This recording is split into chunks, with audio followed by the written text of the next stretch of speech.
Drinking this album, listen to the brews. I think it would pair well, if only for you, 'cause it's album reviews. It's album. Hello, friends, and welcome back to Album Reviews. Oh my god, we have a fan! Welcome back to Album Number one Reviews, fan. the stickiest music podcast. I'm your only friend. I'm not your only friend, but I'm a little glowing friend, but really I'm not actually your friend.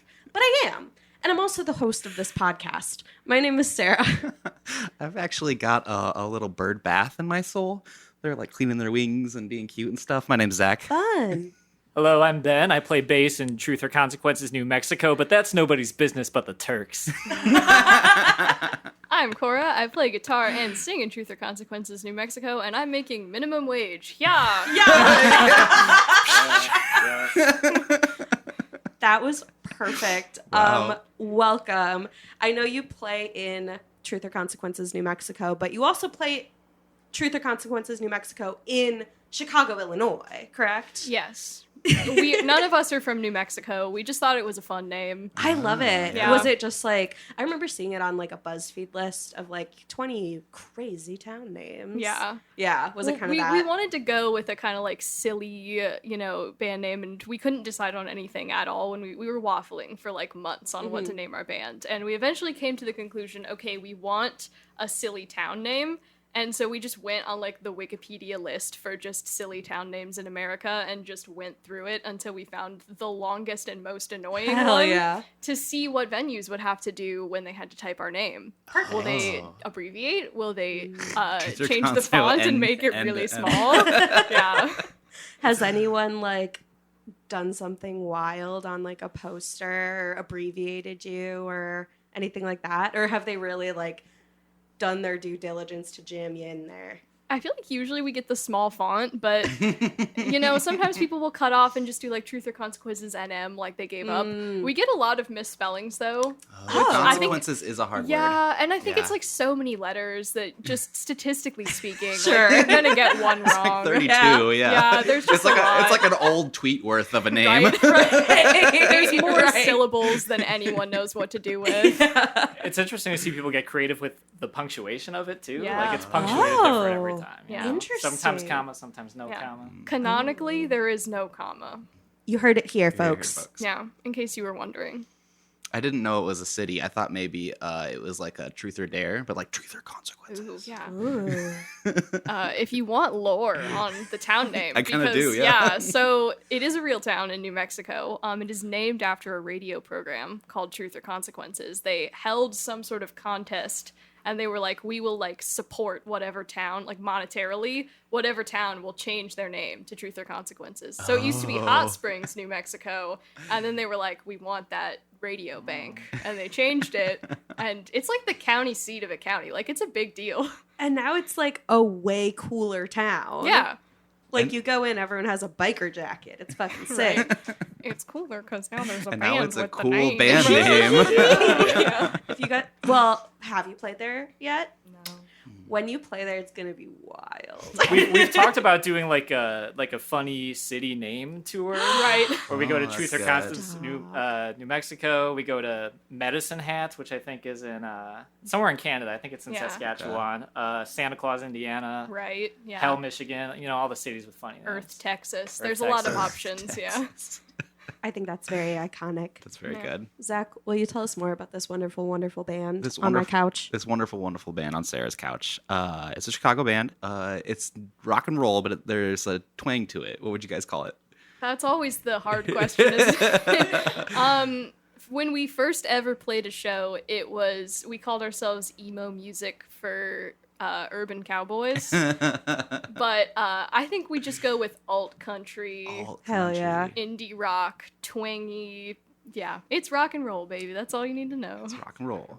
They're playing alt country, indie rock, twangy rock and roll out of Chicago. They've got a 5-song EP entitled TCNM. It's the canonical abbreviation. And they recently just opened up for Tommy Kessler for his rock EP release. How was that shit? So unbelievably fun. All of those bands are so nice. They're so good. We love Tommy. He's been on the pod. Yeah, I actually my research for what it was going to be like was listening to the Tommy Kessler episode where he talked about the White Stripes, and it was very enlightening to learn all of this information. Yeah, that was a record near and dear to me and Tommy. So I think that one went like an hour 48. I'm so sorry. That was a great app. I heard that up before I heard any of his music, and I saw his music. I was like, wow. oh, this guy's not just a good podcast guest. This guy can wail on the guitar. Yeah. Whoa, shredding A and knowing man stuff of about music. many talents. talents. A Wow. renaissance man. Yeah. So you can get that EP when it was handmade merchandise. Is that correct? Oh, Handmade yes. CD. How does that work? So, we had this grand idea because we all, everyone in the band sort of loves to make stuff, like myself included, and we had this idea, like, what if instead of ordering CDs like normal people, we decided to cut all of the CD cases by hand, burn them ourselves, like make all of the decals and everything, just 100% from scratch. We've made a total of 5 in the history of our existence, and we just make some every time we go to a show. It has a little special photo inside for each person, so they're truly one of a kind. That's so so cool. fun. And saying this on a podcast means we will have to make more for our Yes. next More show. than 5. So there we go. Yeah, I want one. You're gonna sell at least 2 more. Yes, Okay. precisely. They're very Oh, cool. taking notes. She's kind of underselling it, but they're so cool. Handwritten lyrics, handwritten credits. Very special merch product that you can get only at a Truth or Consequences New Mexico show. That's so sick. I miss burning CDs. I used to have to do it all the time when I was on like my middle school dance team. Oh yeah. And something about sitting in front of the computer and putting your little track list together and hearing your PC just hum. Get your Sharpie, write the track list on Yep. there. It's really quite special. So if you want something made with love, you know where to get Come it. to a show. You know where to go. Mhm. Before we get too far into this, I want to hear this pinball story. Okay, yes. So I'll be quick. It's sort of a long story, but there was a time in my life I was very into pinball. I was also very into Metallica, and this bar that's actually still there is called Replay now in Lakeview. I don't know if you remember. Uh-huh. It used We're to be called familiar. Headquarters Beercade. And they announced on Facebook, we're doing this contest, win a pinball machine. You know, tell us why you want to do the contest. And so I just kind of like, you know, sent them like pictures of all the Metallica merch I had and stuff. And they picked me as like one of the 12 people. And the contest it was like a Friday at 5 p.m. or something. And all 12 people go there. You put your hand on the pinball machine. It's there like in the front of the bar. And the last one standing with their hand on the pinball machine like gets to take it home. So it's like that documentary. It's a documentary, Hands on a Hard Body. Yes. It's based on that. It's Oh my exactly the God. same thing.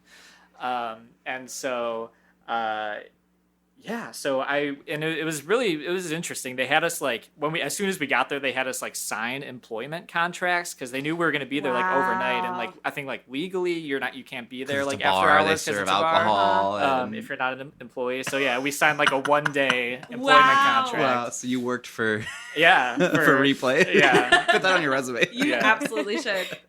And so and then I mean I think they didn't think it was going to go that long, but I think it was they weren't anticipating how tenacious of a group we would be. So there was like it was like after 12 hours, like middle of the night, like nobody had left. Everybody was still there, like in the back of the bar. They were like the bartenders and stuff who they had to stay overnight to watch us. Like they couldn't just leave us all.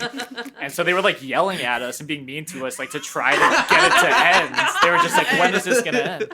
And so I mean, by the time I got, and then they started making all these real weird rules. Like it got to a point where you like couldn't touch any part of the pinball machine with any part of your body besides like the palm of your Oh, you hand. couldn't And lean on it. so it was like after like 36 hours, like half the people had left or something. I was kind of middle of the pack, and Probably I couldn't play it. accidentally like leaned on the machine. And this was at like 4 a.m, and they saw it and they're like, "Out, go, leave, Whoa. you're done." And I was like, "Can I stay a little bit to call my Uber?" And they were like, "No, get out." And so it ended up that it was like 3 days, 3 people were still there. They were like, "This is ridiculous. We can't do this for a whole week." That's crazy. And so they ended up playing, like all 3 people had to play each other in a game of pinball, and the winner got the machine.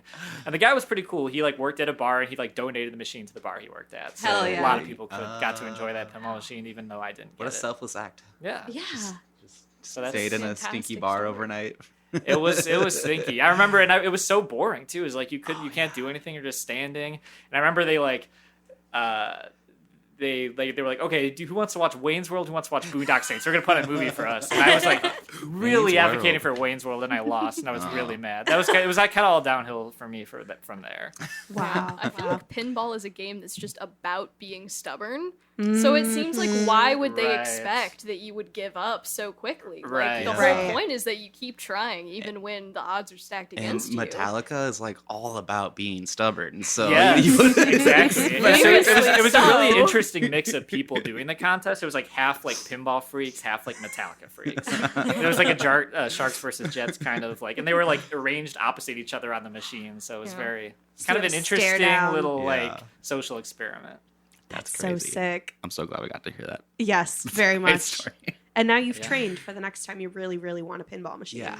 Right. Next time it happens, I'll be ready. Yep. I'm in the gym every morning, 3 hours a day. Doing like a hand case. press. Working your palm Yeah, just muscles, that. yeah. Doing your Just stretches. doing reps, working on my wrists. Yeah. So Ben, will you introduce to the folks at home what we're listening to today and what we paired it with? Sure. The album we're listening to today is the brand new album for 1990. They Might Be Giants, Flood.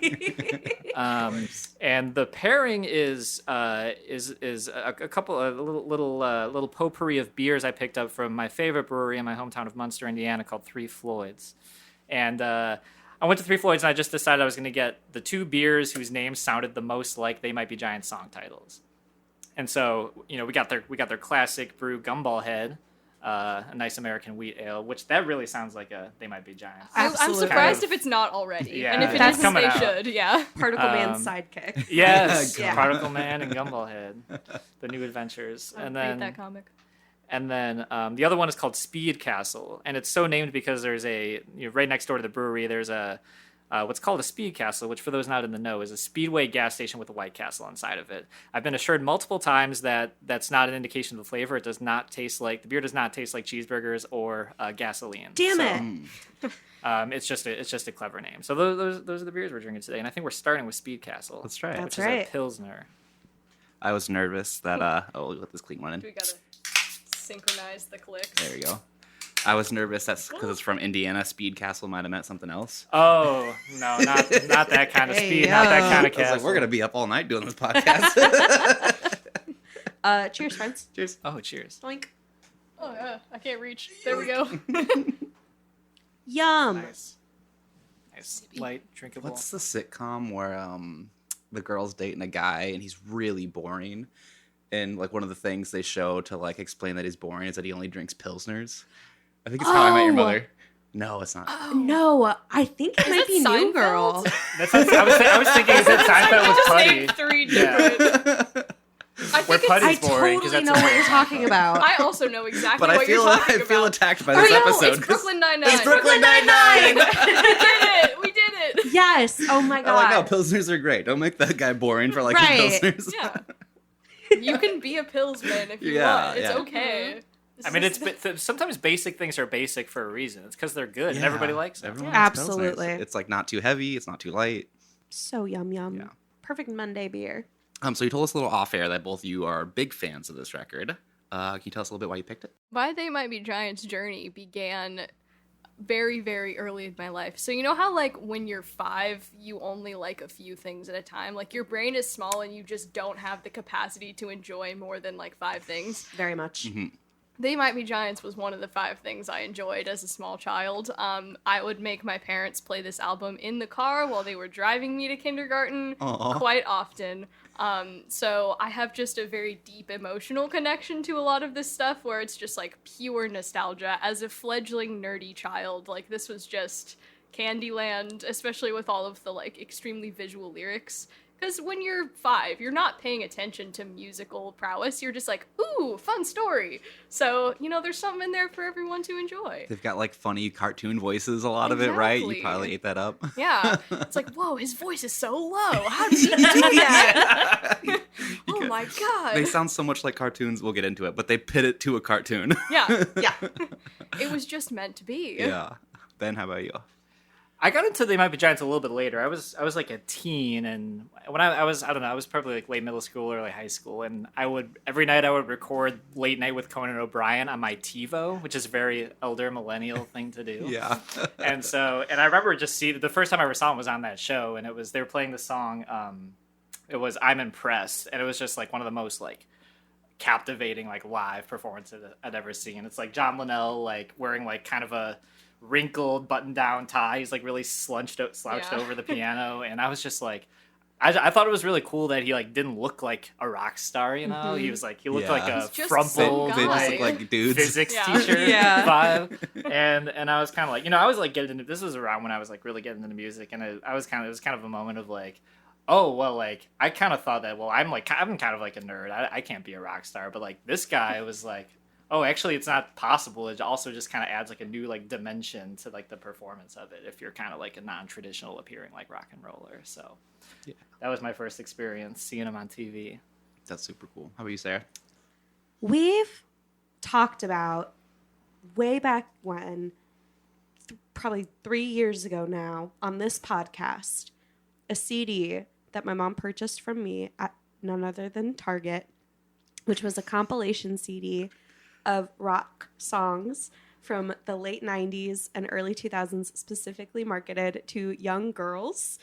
And there was like a character at Target, kind of like how Bullseye the dog is a mascot for Target. A mascot for the girls section was this like illustrated character named Dottie, and she was just like a cool girl. And we've talked about this before. The album was called Dottie Loves ... Rock. And- Okay, Good for go ahead. her. Keep going. Birdhouse in Your Soul by They Might Be Giants was on that album. And I bumped that shit. And me and my younger sister, Lindsay, absolutely, we were both like dance kids. So I absolutely don't remember the choreo anymore, but made up like a dance to Birdhouse in Your Soul, like in my bedroom with my sister. So loved that. Definitely also heard in Istanbul. Definitely heard like Dr. Worm later. And pretty recently, like maybe a year or so ago, my dear boyfriend, Cameron Bopp, editor of this podcast, third leg of our tripod, had a big They Might Be Giants phase. I think he was a fan before. Cam, correct me if I'm saying anything like egregiously wrong, but he just started going really hard, and there were a lot of times where he'd be like picking me up to go to dinner or whatever, and I'd get in and like Istanbul would be blaring in this car. So I love it. I think they're great. I am glad to have been able to like dive in more for this because I think they're so fun. It's just such a fun time to listen to. And there's just like infinite lore. Yeah. Like, you Yeah. can keep going forever and you'll never run out of Absolutely. stuff. Absolutely. And you'll still be like entertained. Yeah, you can stop at any point and it'll be fun, or you can keep going forever and Absolutely. it'll be fun. Choose your own adventure. Exactly. Zach, how do you know this album or this band? I also have a car anecdote. I like that we all have anecdotes for this. When I was a freshman in high school, I was a tuba player, and there were two upperclassmen. They were both seniors. They were tuba players. So we're the only three tuba players in band. And so we would like carpool. They lived down the street from me. We would like carpool to like early morning marching band rehearsal. And they were goofy guys. They were really crazy guys. And I'm like this shy freshman. But they would pick me up and they would just be like blaring They Might Be Giants and like dancing all Hell crazy yeah. at like 6 a.m. That makes so much sense for tuba players. Yeah. There's a lot of skillful brass on this album. Yeah. Like, it makes a lot of There's sense. tuba on here. Yeah. So that's a very like vivid memory impressed to my brain. I love it. Yeah. Before we get into the record, I've got a fun game, and I have to turn my laptop so Sarah cannot see what it is. I'll try not to look.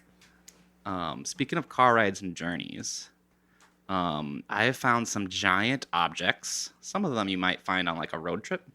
Some of them you would not. They are just indeed giant. So the name of this game is Way Might Be Giants. Oh yeah. Let's go. And the three of you are up against each other, and we're gonna guess some weights of some giant objects. Do I have to get cutthroat now? Y'all are playing with an Aries. I'm not. But Just unplugged my mic. That's oh how. no. Okay. You have to get off mic to like threaten us. Make Cam bleep it all out. But to see who goes first, we're gonna guess. I'm gonna give you guys a record from the Rolling Stones top 500, and whoever's the closest is gonna go first. Love this. Uh-oh. The most democratic thing we Yeah. do on our podcast. And I'm really not going to look at your screen, even though it's angled toward me so much. Stop it. I'm not looking. Guess 1 to 500. Rather, what position Nirvana's MTV Unplugged in New York is at in the Rolling Stones top 500? Oh, so we guess, and Yeah. whoever gets Okay. closest. Whoever gets closest is gonna go first for the game. This is like a mini game. I'm Oh. gonna hazard a guess that I think makes sense and is also just my favorite number, which is 93. Oh, I was gonna that's guess a good maybe number. Nice. something, but I'm gonna go. I'm gonna go a little higher. I'm gonna say 48. My heart of hearts is telling me 89. It is 279. Okay. so by virtue of just playing it the Got most robbed. safe, Got robbed, did we all listen Rolling to Stone does grunge not have when we enough were young? respect for Dave Grohl's turtleneck. Thank you. Yeah. Yeah, the little pigtail. We've been doing the show The album for... that spawned 1,000 gray, nasty cardigans. I continue to be surprised by placements on the Rolling Stone Top 500 albums. It Yeah. changes, right? How often? No, this is or a is list it just from the forever? I think they 2000s. just Okay. do a couple. They've done like multiple 500 item lists. Mm. Yeah. So they decided all Like the best 500 500 guitarists. albums that will ever be made were made before this date, and we're never going to try again. They didn't Maybe. listen to Guts by I don't Olivia know. Rodrigo. I don't I know. wonder if Flood was on there. That might, Maybe? Yeah. Perhaps. All right, so our first item is a giant mailbox in Casey, Illinois. It is, according to the Guinness Book of World Records, the largest mailbox in existence. It's in Illinois, and you can there's a staircase, and you can go take pictures inside of it, pretend like you're mail. Cute. I couldn't find the weight with this one, but I wanted to keep it in, so we're gonna guess the cubic feet. Hang on, I'm just going to do some geometry Cubic really feet. quick. So we're doing volume. Yeah, this is volume, which is Okay. related to weight. Okay. Volume might be giants wasn't as good as a name as weight might be giants. Cora's an engineer here. So I this am is, an engineer, but that means that my inclination is to do real math, which means it might take So some the picture time. on the internet shows like a group of 8 people taking a photo in it. Okay. And the 8 people are inside. Yeah. And do they fill it up? Yeah. Okay, I'm going to guess around 1,000 cubic feet. All right, Ben, you're up next. Ooh, I have no frame of reference for volume as measured in cubic feet, so I'm just gonna go a little bit lower than you Okay. and say 700 cubic feet. Cool. So I'm going to take that. I'm going to say maybe it's a little taller. And I'm going to say 2,000. Sarah, you're the closest, I think. It is 5,700 cubic Whoa. feet. That's way more. Yeah. That's The way world's bigger biggest than- mailbox. Holy shit. I was guessing based on how wide I assumed a person was. These were people from These were Illinois. wide people. I had no idea on that one. I was really mailing it in on that one. Yeah. Oh my gosh. All right, this is not a road attraction, or maybe it is if you're scary enough. The Goliath bird eater is the world's giantest spider from northern South America. It's about 5 inches long. Oh, How much it's do you not think very it weighs? big. Yeah, but it is a 5 giant inches. How much does it spider. weigh? Yeah. I mean, it's a spider, and spiders don't really weigh a lot. Well, 5 inches. we'll have Ben go first this time. We'll go Oh, that okay. way. Okay. Oh. That way, the over under. Okay, I'll stop Yeah. talking. Let's say I'm gonna say it's 20-pound spider. That's terrifying. Oh boy.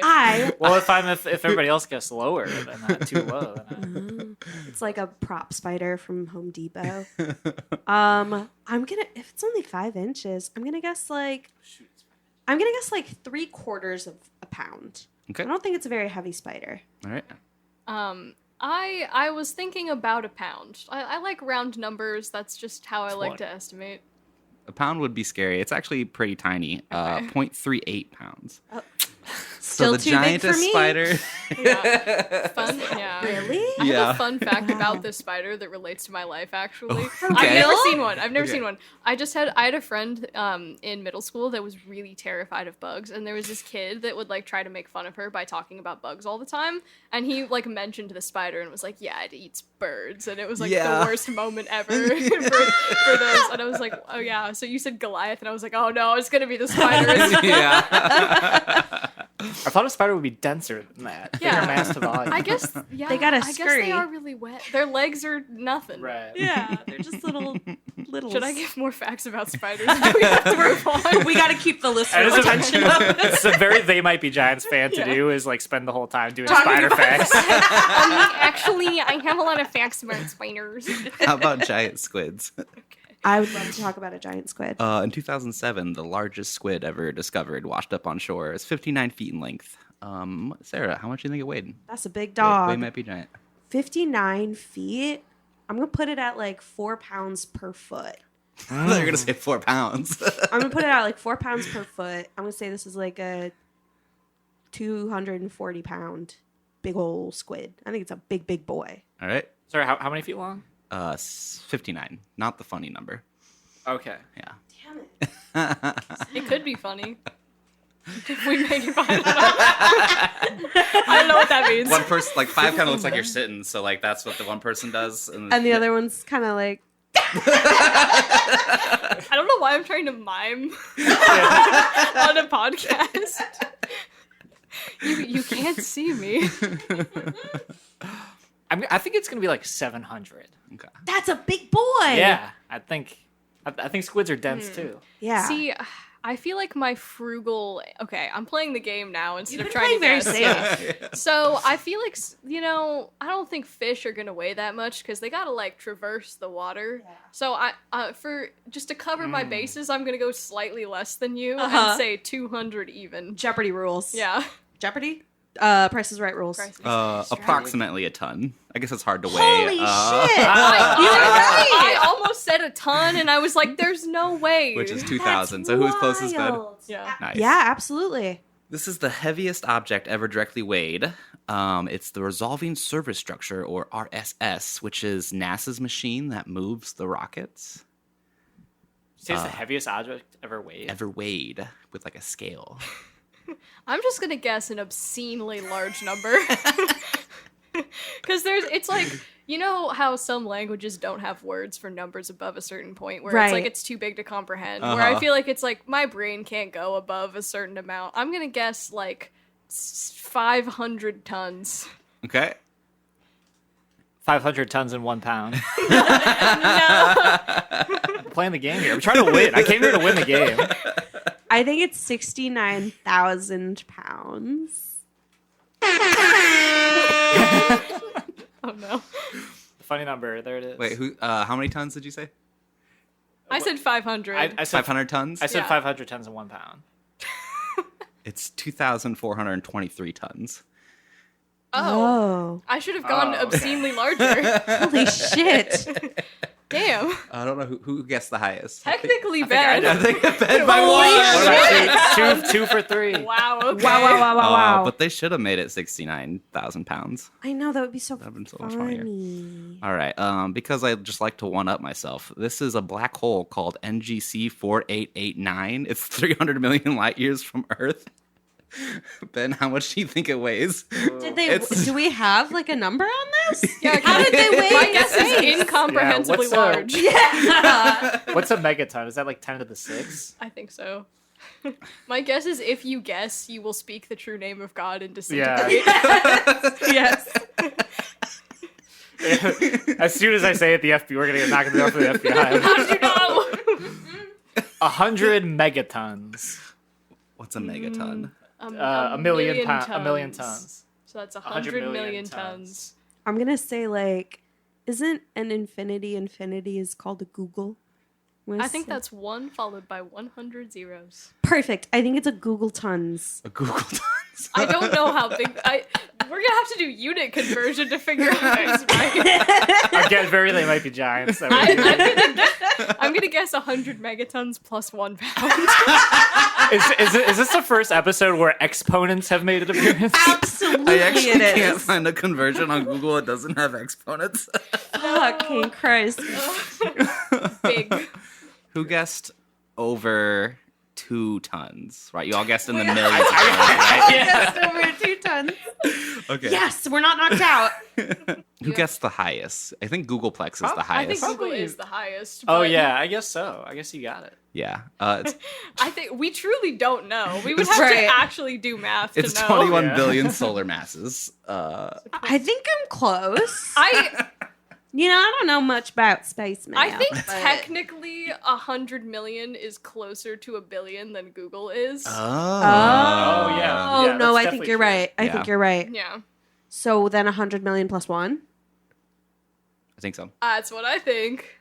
I think we all win this one. Yeah, The real Googleplex is the friends we made along the way. there we go. We learned so much about weight today, guys. I think I'm glad you. Truth and Consequences New Mexico won this game collectively. Uh-huh.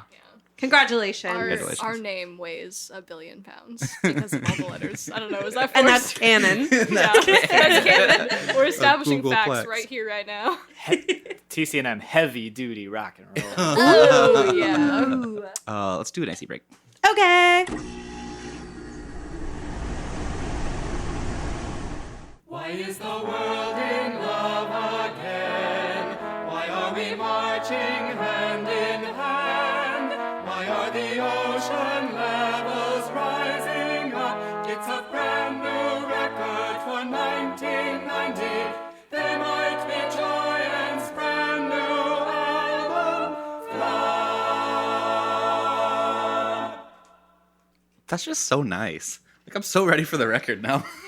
I think every record should have its own little like Disney World processional introduction. I'm just gonna break the seal on the hot takes. Why are the ocean levels rising? She says. Mm-hmm. This is the definitive climate change album. They were Flood. They were so prescient. Yeah. They knew. I mean, we knew back then, but they knew and they said it. Yeah. Good for them. Yeah. Mm-hmm. We've been knowing since They like were the so real. 70s. Yeah, it really does feel like you're walking through Epcot or something, where it's just like, wow, I'm so ready for whatever's about to happen next. It's so like, oh my god, I can't wait. Feels very special. It's a very special album. And that brings us into, banger of bangers. I've loved this song since I was so small. Birdhouse in Your Soul. Birdhouse in everyone's soul. Yeah. Yeah. Who wants to break the seal on like the POV like I feel like the fun fact for this I had song. no idea about it when I read about it. I was Whoa. like, Oh, hell yeah. I just thought it was. I think a lot of people had, because I didn't know like when I first heard it, but I Yeah. think a lot of people have that moment where like some cool TMB that's Uh-huh. cool. They might be Giants fan in somebody's life tells them, hey, the song's about a nightlight, and it's sung from the perspective Yeah. of a nightlight. Yeah. And then you're like, what? No, that's insane. And then you listen to the song, and it's like it makes perfect sense. Yeah, Yeah. totally. It's like they do it in sort of like a sort of like opaque way, but then like once like that's what they're talking Yeah. about, it's really cool. Like talk about like where he's like, oh man, if I had a guy Jason and the Argonauts, like they would die. that Like, whole stanza is just it's verse. You call it a verse in songs. Yeah. It's just beautiful. I love it so much. It's so wordy for such a Yeah. simple idea.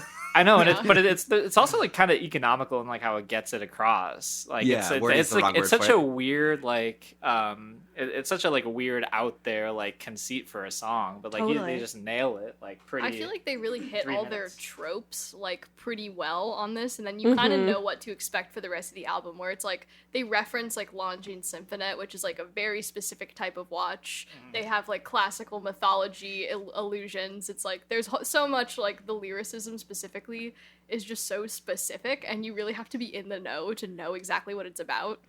So fun. But the cool thing is, which makes like a lot of like kind of heady songs like this great, is like you don't have to know any of that to like the song. No, it's Right, still just totally. a jam. I loved the song before I like knew what any of the words meant. Mm-hmm. It just like when when you can like be that clever about like your lyricism, it just adds a whole new extra dimension.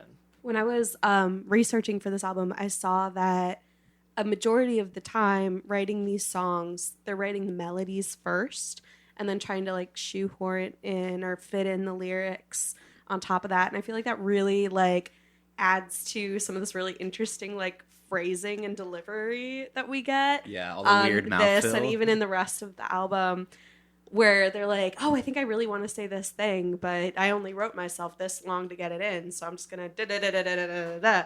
And I think it adds so much character. I think it's so fun. Yeah, the way they deliver things is, and I also think this song is like a masterclass in writing for two voices. Yes. Because like in the chorus when they're doing the round, it's just it's so pleasing to hear. It's just it works so well. I love those songs where like you can't tell they're going to do that, and then when it happens, it's this big release where you're like, oh, that's why these melodies are like that, and that's why they fit together so well. Yeah. They're like goofy satisfying. Simon and Garfunkel. Yeah. Yeah. Actually, They're putting the funk in Simon and Garfunkel. Yes. I had another analogy. Let me go. What you guys think? I couldn't find anywhere definitively on the internet this is true, but it's true to Zach. Like this is one of the bands that Flight of the Conchords is like spoofing on, right? I could see that. I could see that. if it's not, then that would be surprising. Yeah. Right. I mean, just like the two guy band Yeah. dynamic Yeah. is just Funky duo. really fertile ground for like a lot of like funny, clever stuff. I think Yeah. so. I think it's more like inspiration from Flight of the Conchords from They Might Be Giants and like spoofing them.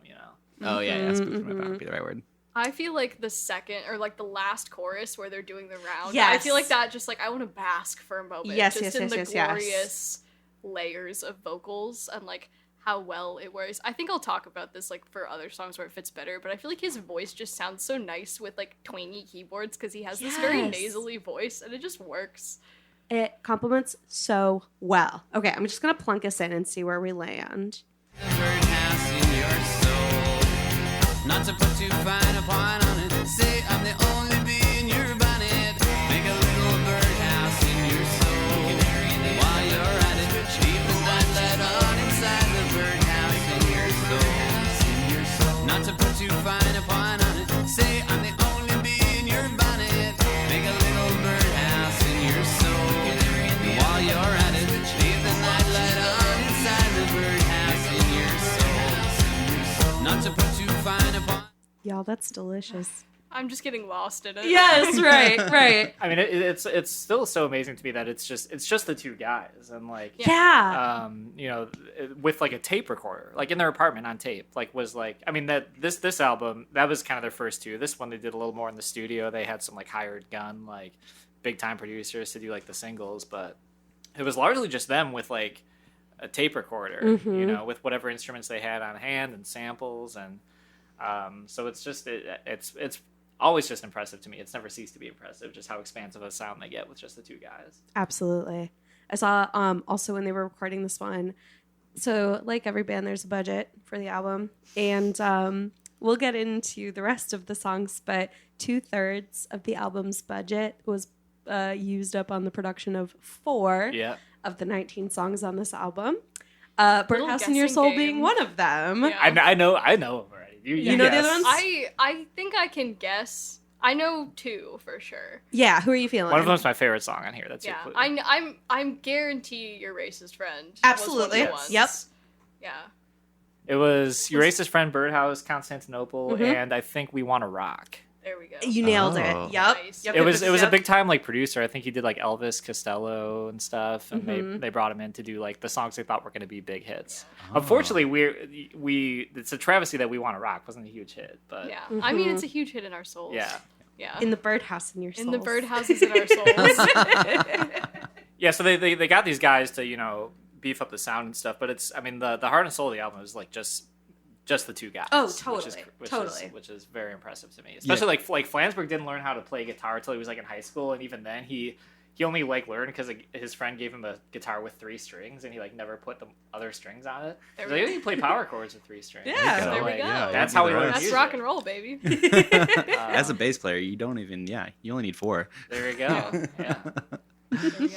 Yeah. They also used to they just would play them too on a drum machine for a long time, right? That's what the show was. Yeah. And, like until like even probably through the Flood era. Yeah. The Flood era might be when they got the full band, I think. Yeah, and I think then at times they've sort of reverted back to the like 2 of them lineup, but yeah, no, it's definitely like them and a drum machine because I know that like Flansburgh is very famously very particular about the way things are produced Yeah. and sound, so I think that like it is easier to control if your drummer is a sample and not a person. Samples are easier to control, Yeah. objectively speaking. The last song on their first album was called Rhythm Section Wanted, where it's basically like there's like, does anybody want to play bass and drums with us? Like That's it's literally funny. just And they're those like, guys. we don't need you anyway. Some drum machine answered the ad. They were like, yes, I'd like to very Yeah. much. Hello, my name is Roland. Yes. Well, talking about people that are hard to control, Lucky Ball and Chain is a love song, right? It's sort of like a love regret. Yeah. A love lost. Yeah, Yeah. I think it's sort of Yeah, they love might be songs. giants, yassified, Yeah. country, Yeah. like lovelorn country kind of ballad, but Totally. a la Yeah. John Flansburgh, you know. Right. Mm-hmm. This is truly fun fact about John Linnell. I feel like he plays every instrument except what instrument you would expect people in rock bands to play. He really rocks out on an accordion on this Hell song. yeah. Hell yeah. Yeah, it's kind of I like... mean, he does the mandolin, I think. Yeah. it's almost like country polka. Yeah. Like, Yeah. it slays. Hot take, they might be giants over Weird Al. No, because I was getting major Weird There were some Al. Weird Al vibes, yeah. Major. I'm like, goofy, check. Accordion, check. Fitting a lot of words into phrases, check. What more do you need? Could Weird Al have done Birdhouse in Your Soul? No. I mean, Because he needs a friend. Weird Al is like a very underrated like songwriter. Like his Oh, big absolutely. hits are like the parodies, but like his albums are like maybe half original stuff, and it's like Oh, so yeah. good. So like We I should- think we should he- cover he's just Albuquerque. we should cover Albuquerque. That'll be like half the show. Yeah. But I think yeah, I mean no, there's a lot of similarities. I think Mm-hmm. Weird Al just sort of veered a little bit more towards like the more just like outright like comedy Yeah. angle. Like he like it was like I'm like declaring myself a comedy artist, whereas like They Might Be Giants are a little bit more. They're more tongue in cheek. Like Yeah. it's Totally. funny because they're saying something absolutely insane with a completely straight take. Like it doesn't sound like they're being sarcastic. Uh-huh. They're just like, "Yep, this is life." yeah. Totally. Can we play at exactly at a minute? And will you guys tell me Absolutely. what you think this percussion sound is? Sure. Yeah. There goes the bride as she walks out the door. Is that a pool? Oh, it kind of does sound like a pool. It's Oh. cool. Yeah. Or is that supposed to be like a door closing? I've Oh. played so much pool, it sounds like a pool stick to me.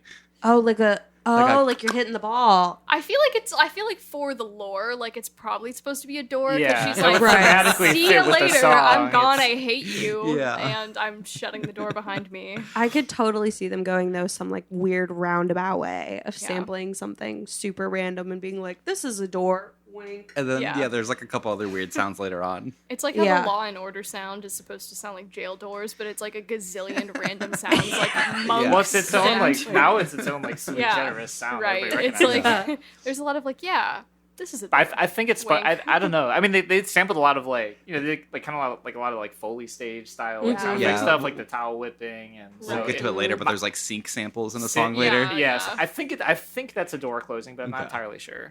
That's I bet my- they had that's my access to a guess. door. Actually, yeah, no, that they ran out of budget before they put the doors on the No studios. doors. Yeah, so, They spent all their budget on those 4 songs, could Yeah. not afford doors. right? This wasn't one of those songs. I mean, what can I say? Next song is a big budget song, I think. Yes. Absolutely. Istanbul, but not Constantinople. Oh, fun fact. Did you know this is a cover? Yes. I found out Yeah. today. Yeah, I also found out today. Should I play a little bit of the original? Yeah. The Yeah. Four Lads. The Four Lads The Four in Lads. 1953. Yeah. Spoiler alert, I like the They Might Be Giants version better, but it's so charming to see sort of the origin here.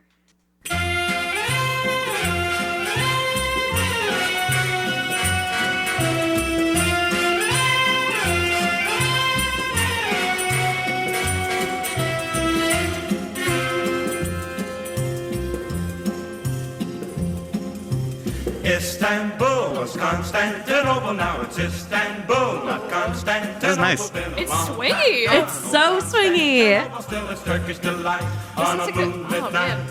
Every gal. Like, I wanna drink a martini to this. This is like Istanbul, not in Constantinople, movies so when they have like the bands playing in the alley. Yes! waiting in I got this. Istanbul. Even old New York was once new I want a martini. That's what I said. Why they changed it, I can't say. People just liked it better that way. Oh, okay, so they kept that. Yeah. But they didn't have the voice. so, and I think the so that they might be giant sads in, I found myself missing it. So take me back to The so is a nice. Brings you in. Now let's hear a little of the OG. Absolutely. The true OG. Oh, Even you're though it was a right. cover. Right. It was so good, it actually erased the other version from Right. existence. It rewrote history, actually. So they keep some of the sound, right? We're getting a little more Another feel. urgent, though. Yeah. I'm like, oh my god, I'm so ready.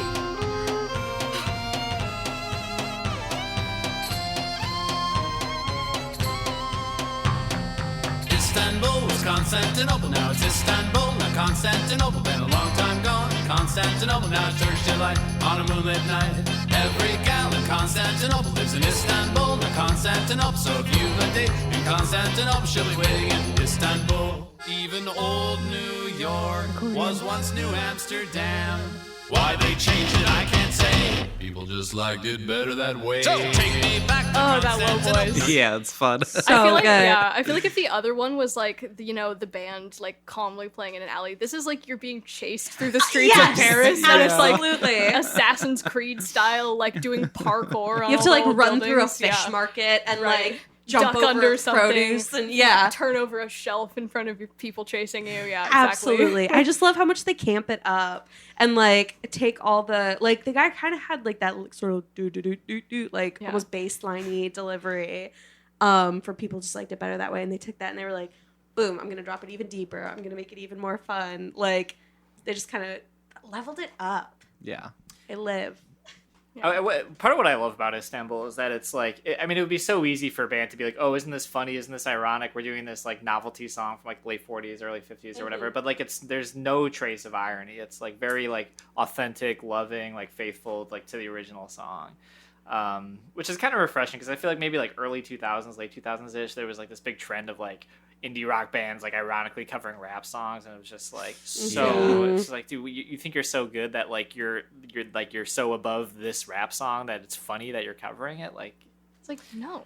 no, It's a fun no, song. but it's just Right, like having you fun. you can tell they just like love this song and like wanted Yes. to do it justice and introduce it to like a new broader audience. I feel like the biggest example of that is like the doo-doo-doos at the end, where they're just fully whole chested. They're like, so doo-doo-doo. good. That's at a minute 9, I think. Oh, is what I'll play 'em. let's hear.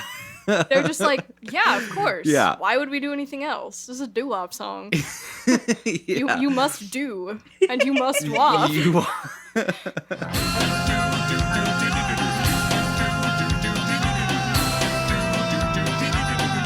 Istanbul. Istanbul. I bet that's so fun live. I hope the pit opens up when they do that second doo-doo. Circle of death during Yeah. Istanbul. It's like you part, then you crash together. Yeah. I also kind of live for like it's a duo, right? So like, if you're thinking of like A sort of a duo? swing quartet duo, like if they were doing that Istanbul, the quartet would be like Istanbul, Istanbul, Istanbul, Istanbul, but it's only 2 of them, so they can only do the 2 Istanbuls. I just think that's darling. Also, it's funny that we're talking about this song because there's like on Twitter, there's this like big thing of like, oh, men are constantly thinking about the Roman Empire. Right? This is my Roman Empire. Well, this is like Byzantine. yeah, I mean, Constantinople, I think, at one point It was part of the Roman. Yeah, Yeah. Constantine, Roman Emperor Constantine. And so I was like seeing all that stuff on Twitter. I was like, I never think about the Roman Empire. And then I was like, oh wait, I've been listening to this song every day. I'm constantly thinking about the Roman Empire. Oh my god. I know too, when we were playing it earlier, Cameron, I'm calling you out, was in his little editing chair, like fucking punching the air, like living. This might be a good time because this kind of, to me, part of what makes Istanbul kind of special is it like kind of foreshadows their like kids music stuff, which I know you're a big fan of. Yeah, the album No was also on rotation readily when I was a child. There's some like genuinely fun ones in their kids' music. I mean, I feel like people heard their stuff and heard that it was like silly without being ashamed. And I feel like that's nice for kids, because I feel like sometimes there's this air of like pretension that goes on with kids music where it's like, Yes. I'm just gonna sing this stupid little kid song and children don't know anything and here's the ABCs, whatever. I was like I remember using their country song of like the alphabetical countries to like remember various Yeah. countries when I would like do geography tests in school, and I was Whoa. like, wow. Anyway, but I feel like they approach everything with such Yeah, sincerity. the alphabet of and nations. that's- Yeah, where Yeah. they just go through the alphabet, say a country that starts with Yeah. every. That yeah. So I mean, I just yeah. To on the note of their kids' music too, I was just listening to them. They were on Mark Maron podcast, and he was like asking about their kids' music, and they have just like such an interesting perspective on like the whole like enterprise of like kids' music. Because they were like, you know, so much of the kids' music, it's kind of like a grift. It's like a lot of people who like could make it in like pop music, and like standards are lower for kids because they don't know what music is. So like they'll like anything, right? And Call back so to I literally said that. and so they were like, but we're trying to make like actually good music for kids. And then he was also saying there's like this impulse in like the kids' music industry that it's all got to be educational. Like we got to teach the kids something. That's what kids' music is for. But then their Sometimes it perspective could just be silly. is like, yeah, Right. why can't we just make like music for kids Yeah. that's good, that's like not gonna like benefit them in any other way? Yeah, just why fun to can't listen children to. learn about cities in the Byzantine Empire? Yeah, but also Why like, can't they have a catchy song to make up a dance to? Yeah, Exactly. So like I don't know, I thought that was like a cool, like interesting, like that kind of like respect towards like the children music audience. Yeah. Like the kids want a diversion from learning and work too. Like, Absolutely. Yeah. so it's like why does it all have to be educational? I thought that was kind of a cool attitude to take towards like kids music as Mhm. I feel cared for as Yeah. a They Might Be Very Giants child. much. Yeah. Very much. Aw. Aww. I was trying to find what cartoon I was remembering their songs from. I think it might be they were in a Dexter's Laboratory episode. Oh. I think they've done a Really? lot of theme songs. I know Malcolm in the that Middle. this was in a Tiny Toons episode. Yes. Yes. Yeah. Yes. And Particle probably Man. like a gazillion other things. Yes. I also remember them doing there were a couple songs in Mickey Mouse Clubhouse. Oh, they that did the theme song for They Mickey did Mouse the hot dog Clubhouse. song. Yeah. Oh, Yeah. Yep. Wow, Yep. okay. Yep. And it smacks and it slaps and it I mean, jams and it slays. Malcolm in the Middle theme song, like that was Yes! That's what I was thinking Yeah. of. Yeah. Absolutely. You're not the boss of me. Mm-hmm. That song like puts me in a nostalgia mode because that was just like one of the TV shows Yeah. we watched as a kid. So when I hear that, I'm like, oh man, I'm 8. Whoa. Yeah. Oh man. Yeah, I feel like there's something to be said about the fact that like everyone has some kind of nostalgia for They Might Be Giants. Totally. Yeah. Where it's like no matter they just somehow, I don't know, even if you're hearing them for the first time, it kind of feels like this is comforting in a way that would have comforted me as a child. It's a kind of like a weird like 80s but not 80s sound. Yeah. What would you guys place it as? I mean, I think They Might Be Giants live at sort of an interesting like nexus of like they're like where they're like for young people it's like like this appeals to me because it's like fun and silly, but it's also kind of adult. Like this Yeah. is kind of music for grown-ups. This is like Yeah. They're so singing I about feel real kind of mature. feelings. Like I like it because I'm a kid and it's funny and silly, Yeah. but like I like it because it's music for adults. And on the other side, it's like adults are like, oh, this is like good, like indie rock, but it's also there's also this like childlike whimsy. So it's got like such broad appeal on like both ends of like that kind of like age spectrum, like vis-a-vis like music consumption. totally. And so I think that's where a lot of their appeal comes from. Is there's like the childlike whimsy aspect, but it's also like, oh, we're like a serious like college rock, like indie rock, like musically talented band. Intellectual. Yeah. Yeah. Nerd rock. Absolutely. Yeah, they can sing like cartoon songs and reference Greek mythology, like and 2 tracks next to each other. Get Right, you exactly. a girl who can do both. Be Yeah, like- she really could do both. Yeah. My wife left me. And then the next song, it's like, we're in a city. Let's talk about the Byzantine Empire. Yeah, I was gonna say, if your man's not teaching you about ancient history through the art of song, That's not a man, dump baby girl. him. They can do all that. They can teach you about death through the eyes of a bag of groceries. Yeah, let's talk about track number 5. Oh, yeah. I have an Dead. anecdote for this Yeah, from go my on. child Please. self. So I used to make my parents skip this song for a while because it scared me. Because there's Yeah. a line where he talks about his head falling in a basket. Scary. Yeah, and I was like, oh no, I'm 5. I don't want to be thinking about guillotines, right? And my mom pulled an incredible save to get me to like be okay with this song again, which is she was like, he was turned into a bag of groceries, right? So it's not his head, it's a head of lettuce. Oh my gosh, your mom's I a feel like it genius. is kind of probably a pun. Right. Like, they probably did that on purpose, because I feel like they do everything on purpose. Yeah. But I'm like, shout out, Mom, for making me not afraid of this song, because it does slap. So It does. It does. And it gets very like kind of existential, but it's Yeah. also like existential tongue in cheek because it's like a bag of groceries. Like, I don't know. I feel like constantly on this album, it's very like, well, how serious can they be? It's a bag of groceries. But then you're like, oh, I'm thinking about It is kind of how like people a think about me after I die and Yeah. what do Right. I do to deserve Yeah, my it's like big, afterlife heavy fate. thoughts. I feel like we should get a counter for like lines in They Might Be Giants songs that go unnecessarily hard and make you think way more than you thought. like that- Absolutely. But like, yeah. what is it in this one? It's like, I think go for it, because you probably remember it. It was it's over, I'm dead, and I haven't done anything that I want, or I'm still alive and there's nothing I want to do. Like, ow! Come on. What happened to the being on the shelf in the grocery store? That was fun. Right. Go back to No. groceries. This song does God. sound. It does seem like it was like designed to scare children though, because he says something at the end about like how like When I was 8, this- I made my brother be my yes, personal like this slave. is my yeah. punishment for like kind of being mean I to was my naughty as a little child, brother. and so now I'm sad and depressed that I have nothing going on. and Yeah. I'm The wondering- discipline song. yeah. Yeah. Yeah, like I was mean to my brother. I got in trouble, and now like I can't tell if I'm dead or just like Yeah. you know uninterested. You know, have on serious existential ennui. It's like, whoa. Yeah. I mean, The that's progression. Tuesday, am I right?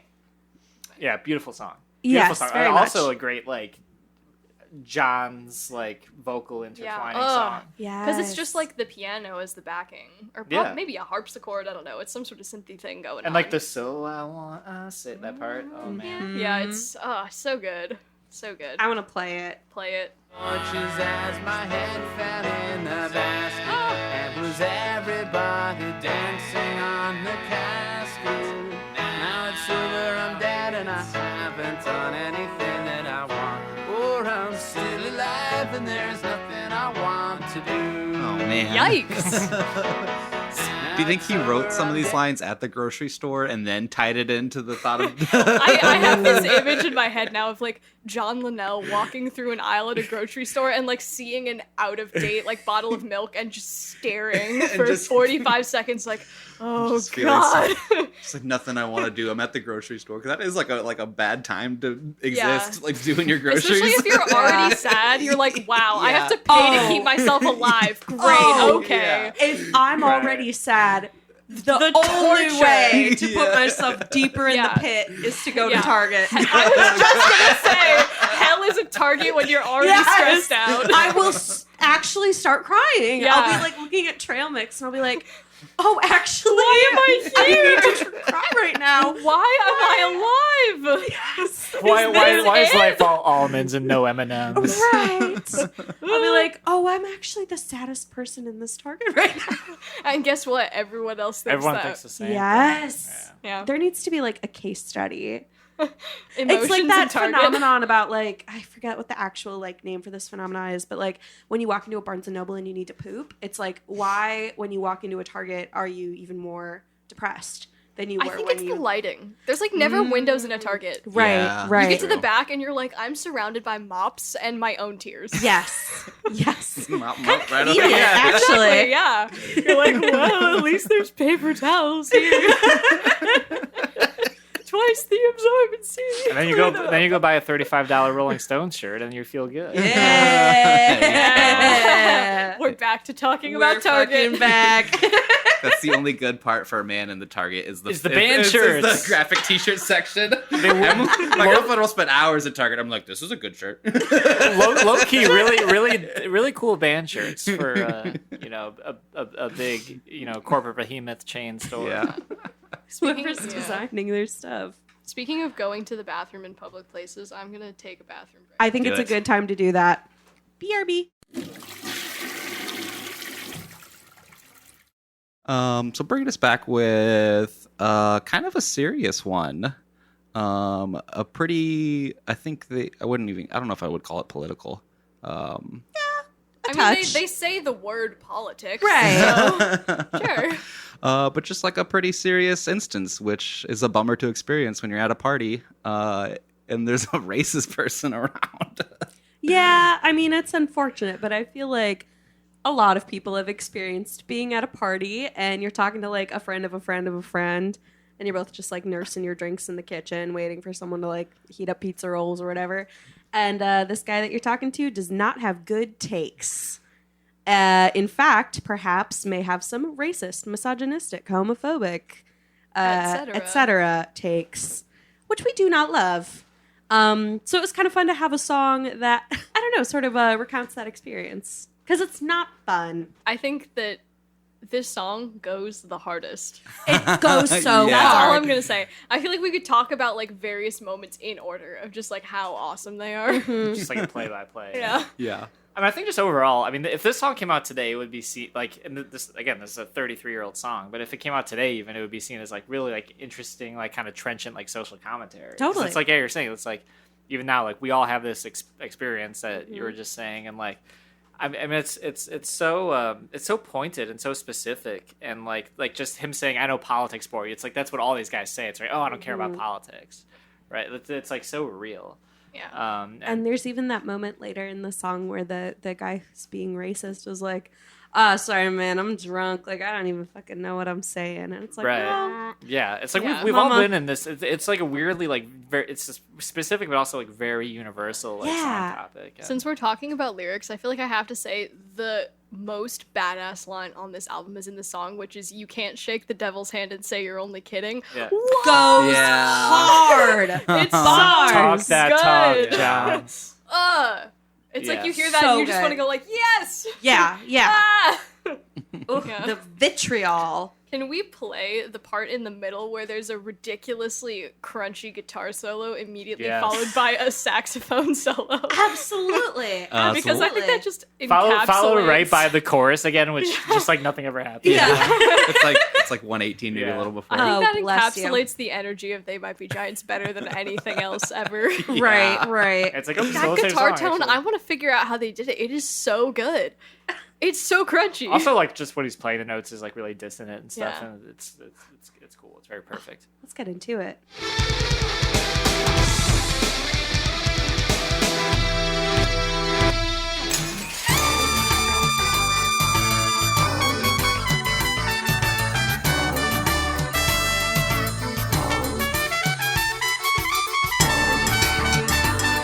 Boing.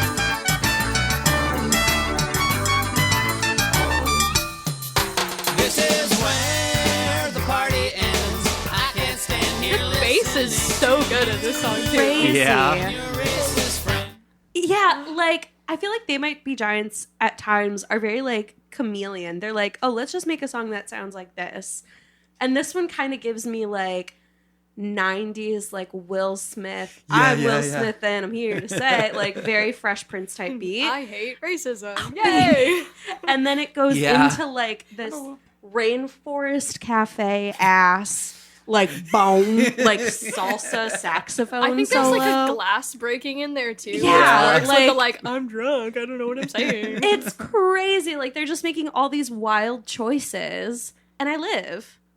I'm glad they spent so much of their budget on this song. I Yes. wouldn't have it any other way. Yes, absolutely. It's really cool. Speaking of like TV performances, they played this like in the Flood era, I think, on Letterman, and Oh, like man. like Paul Schaefer is like playing, like usually the band, like the late night band doesn't like play with them, but like Paul Schaefer's like playing piano and like singing backup. Like you could tell he just like loved the song. It was, Hell like, yeah. I Please want let me to do be this, let me do part this, of the yeah. musical guest performance for this song.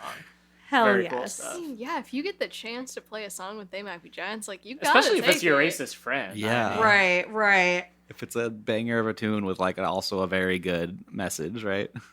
It's very much like, to use a like Sean Evans from Hot Ones turn of phrase. This is on the Mount Rushmore of songs from this album. Oh, absolutely. Absolutely. For me, that's, too. That's there. Well, we touched earlier on Tiny Toons, which could be spelled Toons or Tunes. It's applicable to both in the case of This track album. number 7, Particle Man.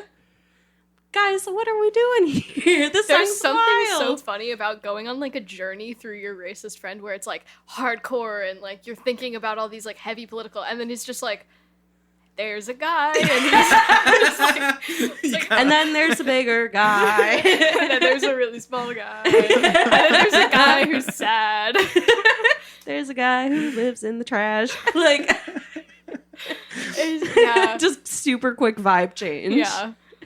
This is like an actual like physics question. Like, is he a dot? Like, does he get wet if he's that tiny? Like, if you're Yeah. in between the atoms? Just a little bit of nerd rock for you. I hope that this was just genuine questions that John Linnell had about particles, and he was like, "There's a song here somewhere." Yeah. Just playing his guitar, working on a song. Like, I have a couple questions about kinetics, by the way. Like, Yeah, let's Put it explore in. those. Yeah. On lucky track number 7. Yeah. This was definitely one of the songs where, like, I feel like it conjures the most vivid imagery when you're just sitting there, like, closing your eyes and listening to it. Like, you Totally. can just imagine all of these, like, wacky superheroes just kind of living their lives. Yeah, they're depressed and They're depressed and a they're mess. they're at Target, just like, Oh, no. Yeah. Person Man being is particle lives man. in Target. Person man's really getting on my nerves. I've never felt more person man than I have in a Target. I do tell you remember, I feel like this is a good time to mention, like, a good place for They Might Be Giants lore is the They Might Be Giants wiki. I think they were, like, Yes! Yeah. they were one of the first bands that I think had, like, a dedicated website, and they had a lot of, In for 1990. obvious reasons, yeah. Like, for reasons you can probably guess, their fans are very dedicated to Yes. chronicling the lore. And there's just a lot of information on all of them. And I think they mentioned that, like, this song doesn't actually mean anything, so don't try to guess what it means, but the Triangle Man is a wrestler. Yes! I did forget which wrestler, but I forget too, but there was like a specific guy where his sort of torso proportions were very triangular, very broad shoulders and tiny waists. We didn't talk about it yet, but like they did a Tiny Toons, like a cartoon of them, They and did they were that all too. wrestlers, right? yeah. Yes. So there's like a Tiny Toons where it's like Daffy Duck but green. I don't know if that character has a different name. It's a Martian Daffy Duck. Sure. I don't know. Is Particle Man, and it's like ding ding ding, Sunday. Particle Man's gonna wrestle the universe. And so we see Particle Man and Human Man, or Person Man, and Universe Man, and like all the men, and each one gets like marginally larger than the last. And Daffy Duck, Particle Man, gets his ass whooped until he runs away crying. Yeah. Rip.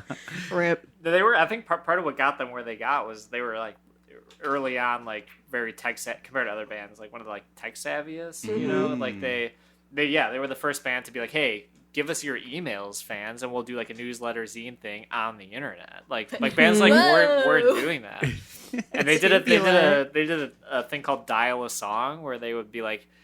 They had like on their phone they would have you'd have like an answering machine that you'd call and like there'd be like a voicemail, and they would like record a song as their like answering machine message, and then they would put flyers up like, hey, call this number and like wait until you get the answering machine, and then you'll hear one of our new songs.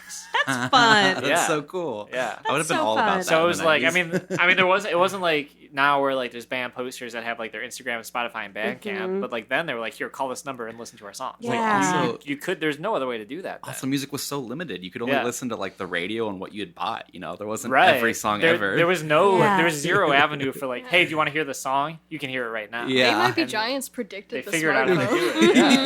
Yeah. Yeah, seriously. By Yeah. putting Orig- music on a phone. the original QR iTunes. code. That's amazing. That kind Instead of rules. iTunes, it's They Tunes, different pronouns. They Tunes. tunes. Is this a fourth wall break? I couldn't tell. This line here, where he introduces Person Man, how he's depressed and he feels worthless, and he says, "Who came up with Person Man?" And the next line is just Degraded Man, comma Person Man. Is Oh, Degraded Man himself? Ooh. Because he came up with Person Man, I kind of like that take. and he's like, I kinda degra- like that and, take. and so like. Degraded Man came up with And Person so, Man. and so the phrase is kind of like maybe he's saying like potato, like Degraded Man, Person Man.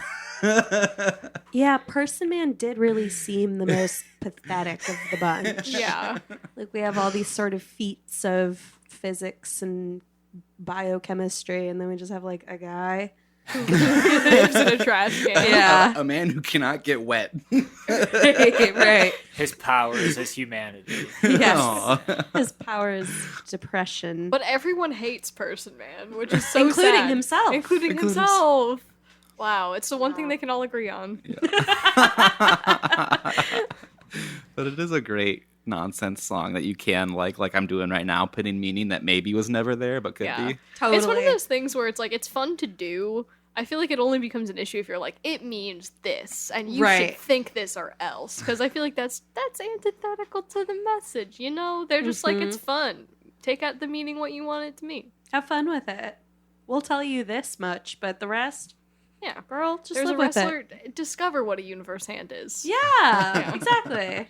Don't get it twisted. We should have done a twisted iced tea. Ooh. I actually don't like those very much. No, but they're I would've- Twisted tea. Oof. Track number 8. Twist. So this one sounds very 90s to me, whereas some of the tracks like feel 80s, but this one's like pretty ahead of its time, I think, Yeah. coming out in 99 or 90, right? 90. Oh, yeah. 90. This is what they told us at the start of the the album. Brand new record for 1990. If you ever need to like remember anything about this album, Just go to the You just have to go listen to 27 seconds Yeah. for the whole intro, and then you're like, okay, 1990, the water levels are rising. It's a new album from They Might Be Giants. It's Flood. called Flood, Wow. There we go. and people are happy. Yeah. That's actually all the research I did for this record was just Yeah, listening to just the, I was like, wow, Just this, wrote down this bullet is point fun. notes. Yeah. Yeah. This is definitely a song where like I definitely just listen to it and vibe because I don't get any of the references except Marshall stacks. Yeah, kind of same. Like, Oops. I kind of have just fun. This one kind of has a surfy vibe for me, Mhm. which I enjoy. And I also listen to this, and I'm like, these people don't sound like they're very good for each other. And that's kind of where I landed. I read, and maybe you know, Ben, that there's some homages to some other bands in this one. I don't know. I know it is sort of like a surf rock kind of like tribute, and I think this is the one where he talks about like the DBs, the band. I can't Yeah, remember. I that's the think- band I was thinking of. Yeah. Uh-huh. Yeah. So I mean, they just have like this like encyclopedic like knowledge of like rock and roll, Yeah, and they like probably know every band, right? and They're big nerds. right, and you, I don't know, you wouldn't be able to tell us from hearing them, but like the kind of milieu, like the scene they came up in was like early 80s, like New York City, like art rock, like kind of heady conceptual stuff, like punk, like that. That's who their like Like cohorts not were. that far removed from No Wave, which is like kind of a Yeah, no, wild they were- thing they to were, imagine like, where they it's were like, no wave. oh, Yeah, that's like the bands they were playing with. right, yeah. And so I think it's kind of funny. They like when you listen to interviews with them, they kind of really take umbrage. They're like offended when people talk about like, oh, these these are nerds, like these guys, and they're like, no, like we never thought of cool. ourselves that way. Like we were playing with like the coolest, like we're in, like the late 70s. Like I think they played with like Talking Linnell Heads. is a college dropout. Not that you have to go to man. college Like- to be smart. Like but, they were like in like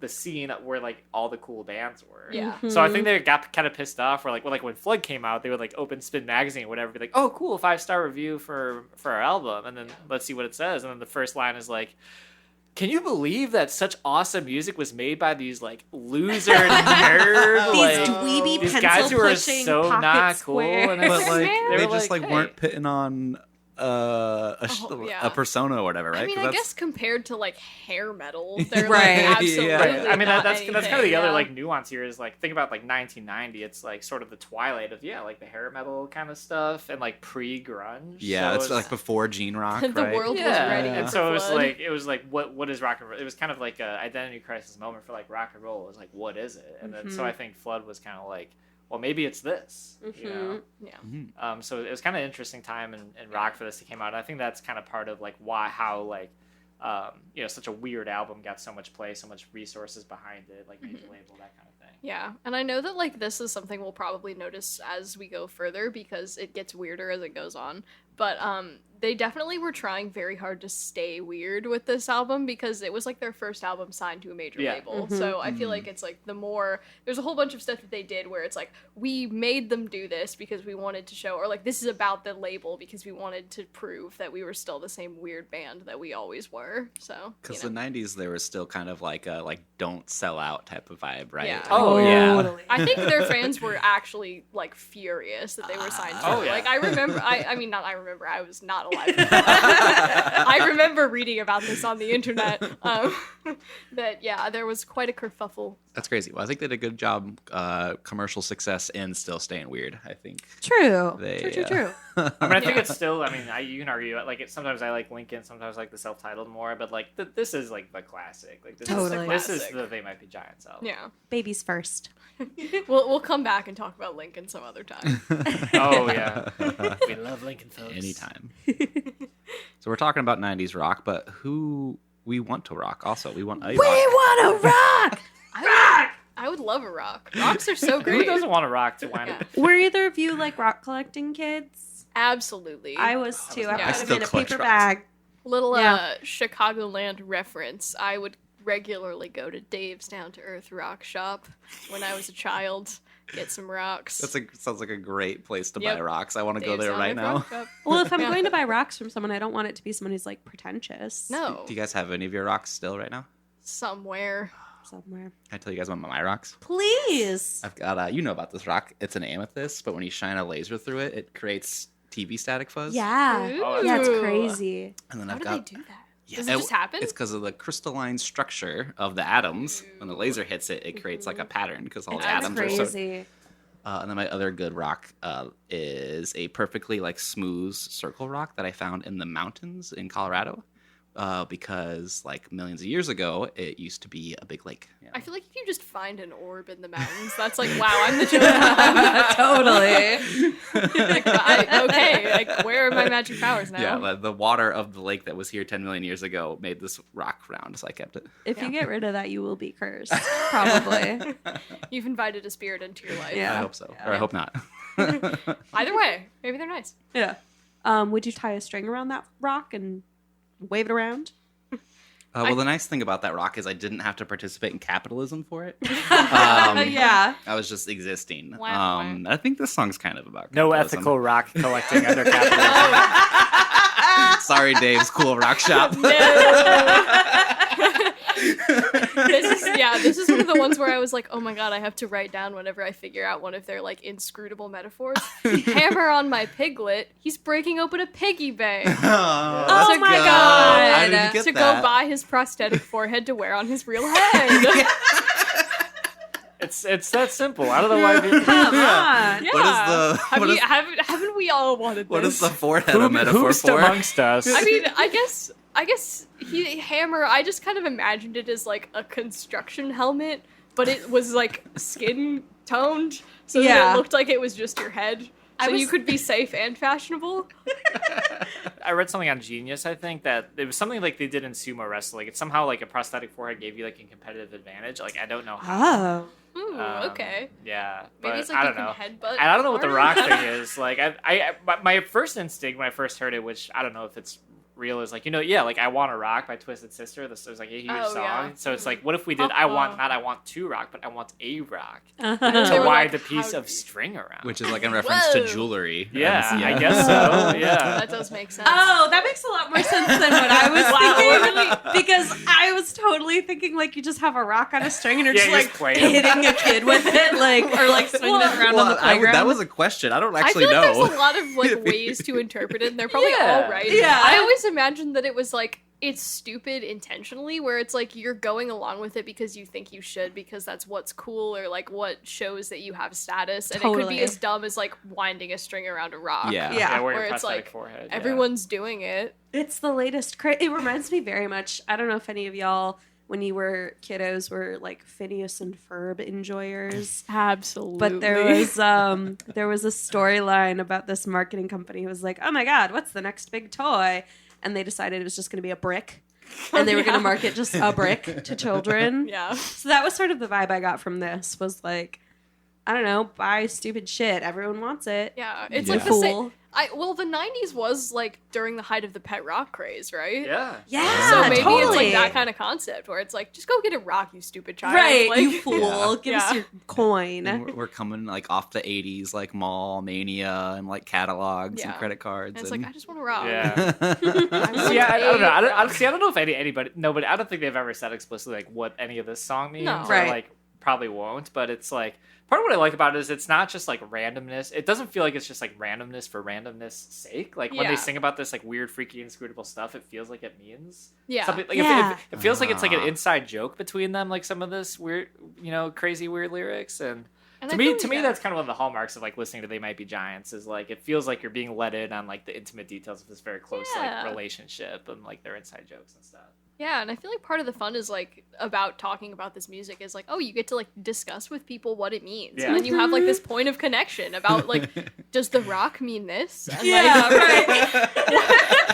the curtains are blue. Yeah. Yeah, and it's just kind of fun. It like gives you a talking point, which It I is feel like fun. is sort of a thing that is very, wholesome as a band to be like people are talking about our music and like having fun And with to it. just rock like this melody is just perfect. It's like just any cool. time Yeah. when we're playing and I try to do like a sweet major key like bass melody kind of riff, I'm always just like trying to recreate like It's always the We I Wanna Wanna Rock. Rock melody. Like it's like that, it's that good. It's like whenever I'm like, oh, I gotta like think of like a little riff or like a sequence of notes for like a little bass fill. Like I'm It's always just always like, We Wanna how can I Rock. make it more like I Wanna Rock? Like it's so perfect. One piece of string around, like that part is so perfect. This is my favorite song on the album. Piece of string and a rock to wind the string around. Everybody wants a rock to wind a piece of string around. Everybody wants More a accordion. rock to Gotta have that. wind a piece of string around. Throw the crib door wide. Let the people crawl inside. Someone in this town is trying to burn the playhouse down. They wanna stop the ones who wanna rock to wind a string around. Yeah, that accordion melody is so good. So good. So unironically good.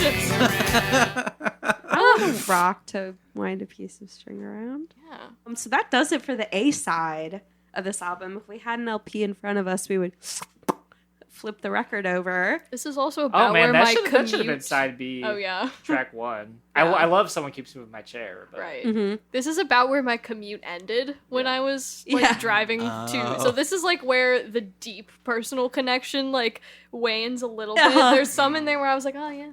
But yeah. but yeah, this is where it's like the point where it's like I'd be pulling up to the school at Mhm, this point. mhm. So at the beginning of Someone Keeps Moving My Chair. The front half, it's like, I know you word for word. Yeah. You are in my will. Yeah. You will be the godparent of my first child. Yeah. Back half is like still slaps. Back half but is like, hey, yeah, friend, I we see you at a introduced party. a new character, Mr. Horrible. Yes, yes. like, Someone ooh. keeps moving my chair. And don't you hate when that happens? This is like I feel like also in the vein of like when you go to Target and you're already sad. This is like when you're already having a bad day. If someone moves your chair, it's like The tipping well, point. That's it. I'm Yes, done. absolutely. I'm done, guys. We get a couple songs on this record of very much like, hey, bosses are shitty and jobs are dumb, and doesn't that just twist your butt in a bunch? And this is kind of one of those. But it's also like, yeah, we'll get into it. I love the line that's like, "Do you mind if I put this glass of milk where your friend died?" It's just like, oh my god. And then he says "killed" so fast, and it's on to the next Yeah. line, and you're like, Yeah. "Whoa!" The next Yeah. line is about writing on green marker on the back of your head. And I'm like, wow, like what about like where's the story with this Where's glass of his milk and the friend? What happened to Mr. Horrible's friend? Yeah. Is he okay? Well, no, he's dead, but Right, he's not okay anymore. no. But yeah, this was just like a weird one. It's very like you're at the office and you got weird bosses who are like overstepping all your shit, and you're like, whatever, like water on a duck's back, or water off a duck's back. But the one thing that's really just if someone's moving your chair, that's really the only thing that's actually bothering you. Yeah, you don't care about your glass of milk or your dead friend. You're like, oh, whatever, I'll tolerate that. I'll just add it to the list. But this is the straw. The water, the sea levels are rising, right? But, Right. But that, But the chair that is chair the man. Sure, yeah. Who's moving my I chair? like to think about songs like this, like from the protect. Like I'm trying to imagine like where they wrote it at, and like he's like he got into work and his chair's not where it belongs. He's like, God fucking damn it. Yeah. Write this whole song down right now. Yeah. Just the almost embarrassment of like thinking your chair's there and almost sitting down. Oh my God. On the floor. Can you imagine? Like, Because it's like having a bad day. If it's all in your own head, that's one thing. But if Right. everyone sees you having a bad day, like you don't sit in your chair, it's like I'm done. Done. I'm never coming back. and Right. everyone's gonna pay for it. Yeah. Like, it's like nobody. I'm out for blood. Nothing's going right for me. Everybody's out to get me, to the point where nobody will even let me sit down. They're taking my chair away. you can know? I not have this one thing? Can I not One sit in my thing. chair, please? Yeah. Precisely. All I ask the for. annoyance of all annoyances. Great topic for a song. And then we almost get this like to back all of this kind of synthy like 80s vibe, 80s pop sort of. This one also gave me Weird Al, right? Anybody Yeah, else? I could see that. I could see that. Yeah, I mean, because it's like a really specific theme. It's about Totally. like Yeah. everyday like quotidian annoyances, and so it's like, you know, It does feel like you could replace the lyrics with something like very directly heartfelt, and it would like work. Not that this isn't, not that you can't find something in this, but it's like like so that could there's something could have that cadence. Like it could Yeah. be a parody. Oh, there you go. Yeah. Yeah. Well, I don't need a hearing aid to hear how good this next tune is. Heyo. We get some like it's a reggae tune, right? For real. Yeah. That's girl, when I said chameleons. Yeah. yeah, there's a mean, lot, reggae. a lot of genre Yeah. exercise on Yeah. foot, you know. Yeah. Speaking of no wave, Flansburgh said that the solo in this song was inspired by Arto Lindsay, who is a very like prominent no wave guitarist. Oh. Hell yeah. Quite fun. Really going back to their roots there, but also reggae, I guess. Which Right. I don't think is any of their roots. They're all from the East Coast. Yeah. What a wild Well- hodgepodge. Yeah. And maybe I'm saying reggae wrong. Like they do a syncopated guitar lick. Yeah. That doesn't make it reggae Ska? necessarily. Ska. Perhaps, perhaps. I think it has to be like fast to be ska. That's the only difference. Yeah. Yeah. So I was being Slow sarcastic. That's not the ska. only difference. Slow ska. Grunge. I kind of want to listen to the solo in this and just Yeah, be like, that'd be great. Yeah. I feel like we need a vibe break. There we go. Yeah.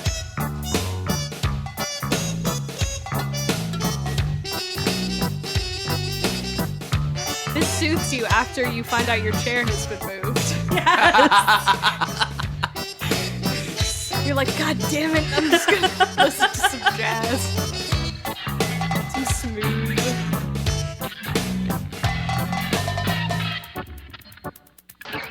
And then just like the unsettling sounds. Yeah. It's not a They Might Be Giants song without some noises. Right. Right.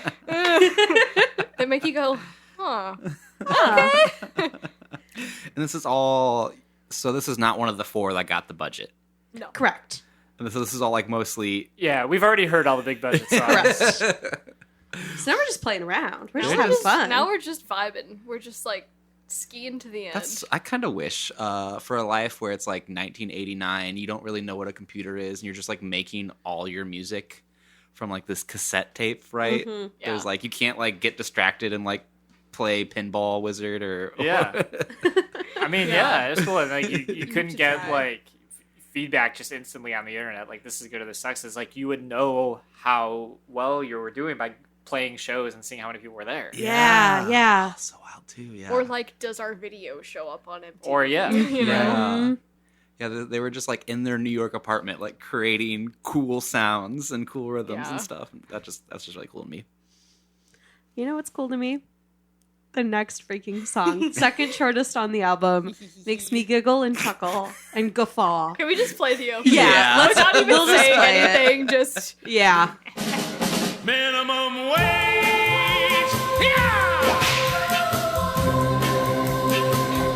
this sounds like a theme song for like a workplace comedy. Yes. Totally. Oh my God. Yes. Yeah. I do- could just every time I hear it, I just do Jim Halpert face. Just Yeah. Ah, What do you guys think minimum wage was in 1990?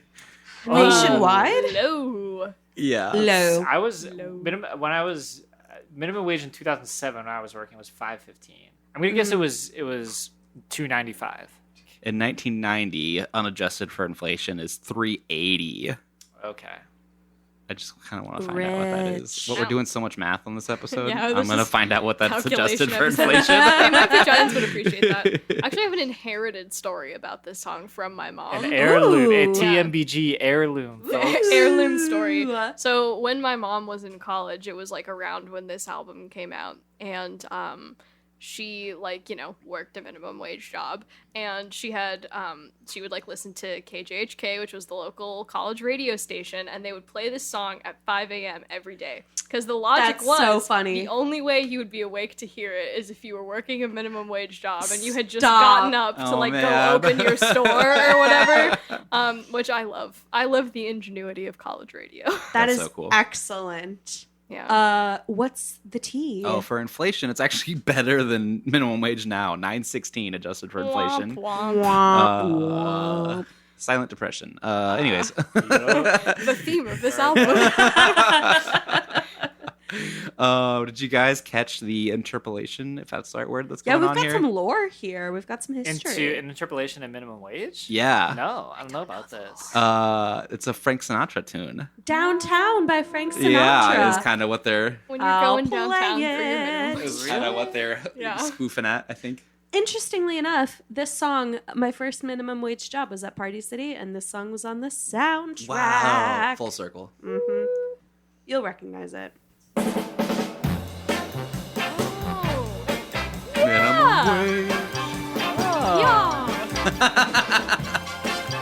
Like, also, like, what a fun thing to do. Just make a joke out of a Frank Sinatra tune. When you're alone, I bet this was something where, like, they thought about it, and they were like, should we make this the 19th song on the album? Like, should we push it up to 19? Should we add minimum wage? And it's like, you gotta add Yeah, minimum wage. The whip sound, Yeah, like, there's- we rented a whip for this song. Like, yeah, I don't actually know how they made this. They're sound, like, we actually. gotta bury this in the album so old Blue Eyes doesn't hear it and sue us. You know, Yeah.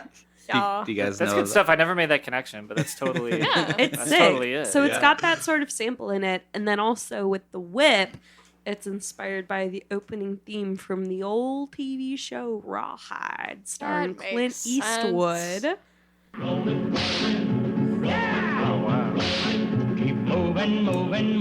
Good artist borrow, great artist steal, folks. Precisely. That's my go-to karaoke song. I think Yeah. That's fun. Do you do the whip noises? No, Or are they I in the should. karaoke track? Here's the track. BYOW. Bring your own whip. Bring your own whip. they're pretty referential, you know, band. Like they might be giants as it was like a movie from the early 70s, but the movie title itself is like a Don Quixote reference. Yeah. You know, like Oh. because he thought the windmills were giants. You know, Wow. something like they might They be might giants. not. That's I didn't like know where this. Yeah. Yeah. It just goes They deeper, might be guys. giants. Yeah. It goes all the way to the top. Yeah. All the way to guess 17th century Spanish Yeah. literature. I guess we can talk about the band lore when we get to their second intro song of the album, which Yeah. is like later. Yeah. Oh, the They Might Be Giants, the song? Yeah. They Might Be Yeah. Giants, High School Musical, the musical, the series. Exactly. Let's talk about track number 13, Letterbox, Oh, named after my baby. favorite app. Wow. Letterbox? I keep What a- accidentally calling it Oh. Letterbox and being like, no. No, right? Wait, someone should do like a Weird Al version of this. It's like when I open up Letterbox tomorrow and it's like all the bad takes that you're seeing. Funny. Yeah. When I just How watch a heavy is movie. the world's largest letterbox? 1,500 cubic feet. Okay, well, quick, what is the mass of air? I won't spit my beer out. How do we feel about this song? This is one of my very favorites. I don't know how Absolutely. you feel Tell about me it. This is more. top 5, Yeah. I think. Yeah, Tell me feel more. Like, I feel like I don't even have like that many coherent reasons for why I like it. I just like that he sings fast. Yes, very rapid Yeah. fire. It's like very much just that. Yeah. It's I like how he says sparrow. yeah. She's Sparrow's a my great best word to friend. sing. She's a sparrow. Sparrow. Should we listen to a Um, little bit of the Yeah. first verse? Yes. Or You can slash, give your it's lore. the chorus.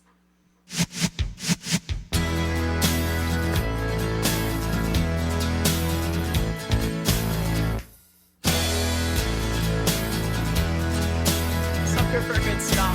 I'll never know what you find when you open up your letterbox tomorrow. Cause a little bird never tells me anything I wanna know. She's my best friend, she's a sparrow. And I'll never know what you never wanna know when you know what you are.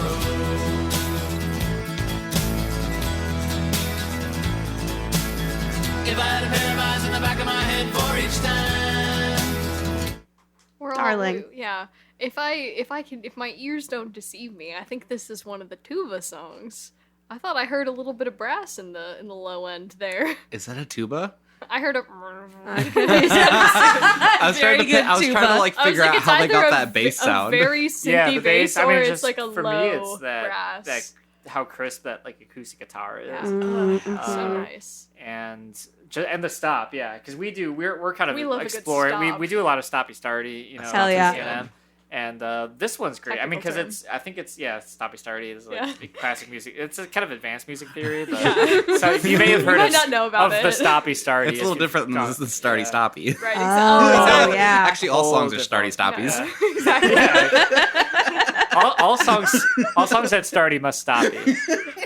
The inverse is not necessarily true. I think that, but the word, like, just the placement of the stop and like the kind of it feels a little bit like, because I think it starts. It's the song's in 6/8, and then I think it stops on the 1, but it feels like it might be like a tiny bit early. Yeah. And then it's I think it's exactly 3. Yeah, it's like You know- you reach the top of the roller coaster, and then they're like, "We're going on the roller coaster." There you go. Right, and then when it all like I think everybody comes back in on the 4, and it's like everybody comes back in on the 4. Yeah. Yeah. And so it's just it's sort of like breaks tendency a little bit, to use a football term, but like it kind of the stop and start the stop and start kind of like starts and ends in unexpected moments. Both, and so that stop kind of like throws you through a loop. But like when it happens, it's like, oh, that made sense. Yeah. Even though like I've never heard a song stop and start like at that time, you know. And so the stop and start is huge for me, and just like the chords and the melody, and they're both singing. I love when they both sing. Mm-hmm. So that's one of my favorite Flood songs. Nice. And they're both singing so like rapid fire together. Like getting that recorded with 2 people and no one's like tripping over their tongue is kind of impressive to me. Right. Yeah, Yeah. To podcasters. Oh yeah. Yeah. It's kind of interesting because they always unlike the songs where they both sing, it feels like so in sync. It feels like they must have like worked together, like started this from scratch. But, like I was Totally. listening to it, they were just like a month or 2 ago on Tim Heidecker's podcast, and he kind of asked about their like process. What's your songwriting process? And it's still like a pretty strict division. Like one of the Johns brings the song, or the other brings the song. Like they write totally separately. Oh. And it was kind of cool because they were talking about how they're still like they still get nervous to like show each other one of their songs. They're still like That's I adorable. want to impress this guy. Like Mm-hmm. they still care, and they still care like what each other think and respect each other's like opinion, which is cool. Maybe that's They're what not- drives the songs to be so good. Yeah. Yeah, or how they've been a band for 45 years. Just 2 Right. guys in Oh. a band for 45 years. Like Shit. Yeah, that's, Wild. That is a and long. they haven't taken like a break really. yeah. You know what I mean? Like a lot of bands who've been together that long have I like feel a like if- 5-10 yeah. year hiatus, but they've just been go Right. and they're still like so into it. I feel like if you're making music this like from the heart and fun, where you're so in control of whatever you're doing, it probably wouldn't get old because there's no like conception of what They Might Be Giants sounds like because No, their yeah. sound is everything. Yeah. So I feel like they can kind of do whatever they want. Yeah. No, they they're haven't- really at a sweet spot where they've built up enough goodwill and fan base that they can still like live comfortably and do whatever they want. But it's not like they're like huge major label representation where there's a lot of pressure on them to do a certain thing. Yeah, people will Mhm. recognize them on the street, kind of like Right. fame. Yeah. Yeah, They're in that like sweet spot. That of really being a is band. the sweet spot. yeah. To just support yourself with art, but not have to talk to people if you don't want to. That's exactly where I want to be. Yeah. we want to support ourselves with art and talk to people. Yeah, like the label's not like Well, harassing them. unless you want to. I want to talk to people on my terms. on our podcast. Exactly. On my couch. Only talk to people on the podcast. Yes. Everywhere else, Get out of here. if you see me at Target, I'm going through it. Do not talk to me. Going through it, having a bad time. Yes. They don't have this Foo Fighters t-shirt on my size. I'm not dealing with it well. This is my breaking point. They don't have my favorite flavor of Olipop. I need to go. This is the chair. Where else am I gonna get socks with the Flash logo? Oh man, where else? All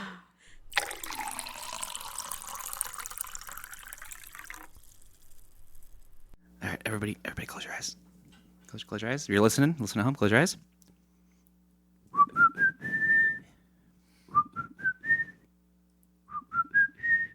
Oh, we're whistling in the dark. Is that When the Saints Go Marching Yeah, I don't know why In? that came into my head like that. That's a wonderful choice. Whistleable song for sure. That's a deep I'm cut. You know so what? jealous. I can't whistle. I can't. Me neither. Comment below if you I knew which kinda- one that was. Wait. We have 50% representation here. Ben, can you whistle? I cannot, unfortunately. Me neither. Me neither. It's just like We non-whistlers, we're a marginalized demographic here, you know. so whistling is usually like a happy thing to do, not normally something you do in the dark. Would someone like to explain the context of this song? Again, I don't know, but there's cool videos of them doing it where I think this is one where he like puts, I can't remember what it's called, where you put a drum like on your shoulders and you Yeah. Like the marching band drums. Big Yeah, marching like the band marching drum. band. Apparently, like Flansburgh said that Blanford does that. that they wanted the drum to sound like an atomic bomb. Yeah. Sure. So I feel like that makes sense. It's like you get the biggest drum you have to just be like bam, Mhm. which is kind of the opposite of a whistle if you think about it. The exact opposite of a whistle. Yeah. Yeah. Yeah, this one did kind of give like sort of military march song, probably largely because of the big boomy dun dun drum sort of. It's kind of weirdly wholesome though. It is, yeah, because it's got this message of like, be yourself. Yeah, the only thing you Be can yourself, do what you like. Do is, Yeah, yeah, yeah. It's kind of It is sweet. very sweet. Wait, so I was taking these notes in an interesting position for this. I was like writing them in between my errands today, Hell like yeah. while because I'd listened to it a couple times, and I was like, I should take notes. And I wrote down, I think there's a line in here where he talks about hitting something with a rock, and I just wrote callback. Is said rock on a string? he said rock again. Flood But cinematic universe. Geological concept album. Yeah. A rock opera, folks. Oh Get my it? Rock opera. Hell yeah. That's pretty good. And then track number 15, Hatcha. When I was looking at the track list, I had two, not necessarily favorite songs on the album, but two favorite names of songs on the album. And this is one of them because it gives me very, like Linda Belcher, very like Hatcha, like kind of wine mom.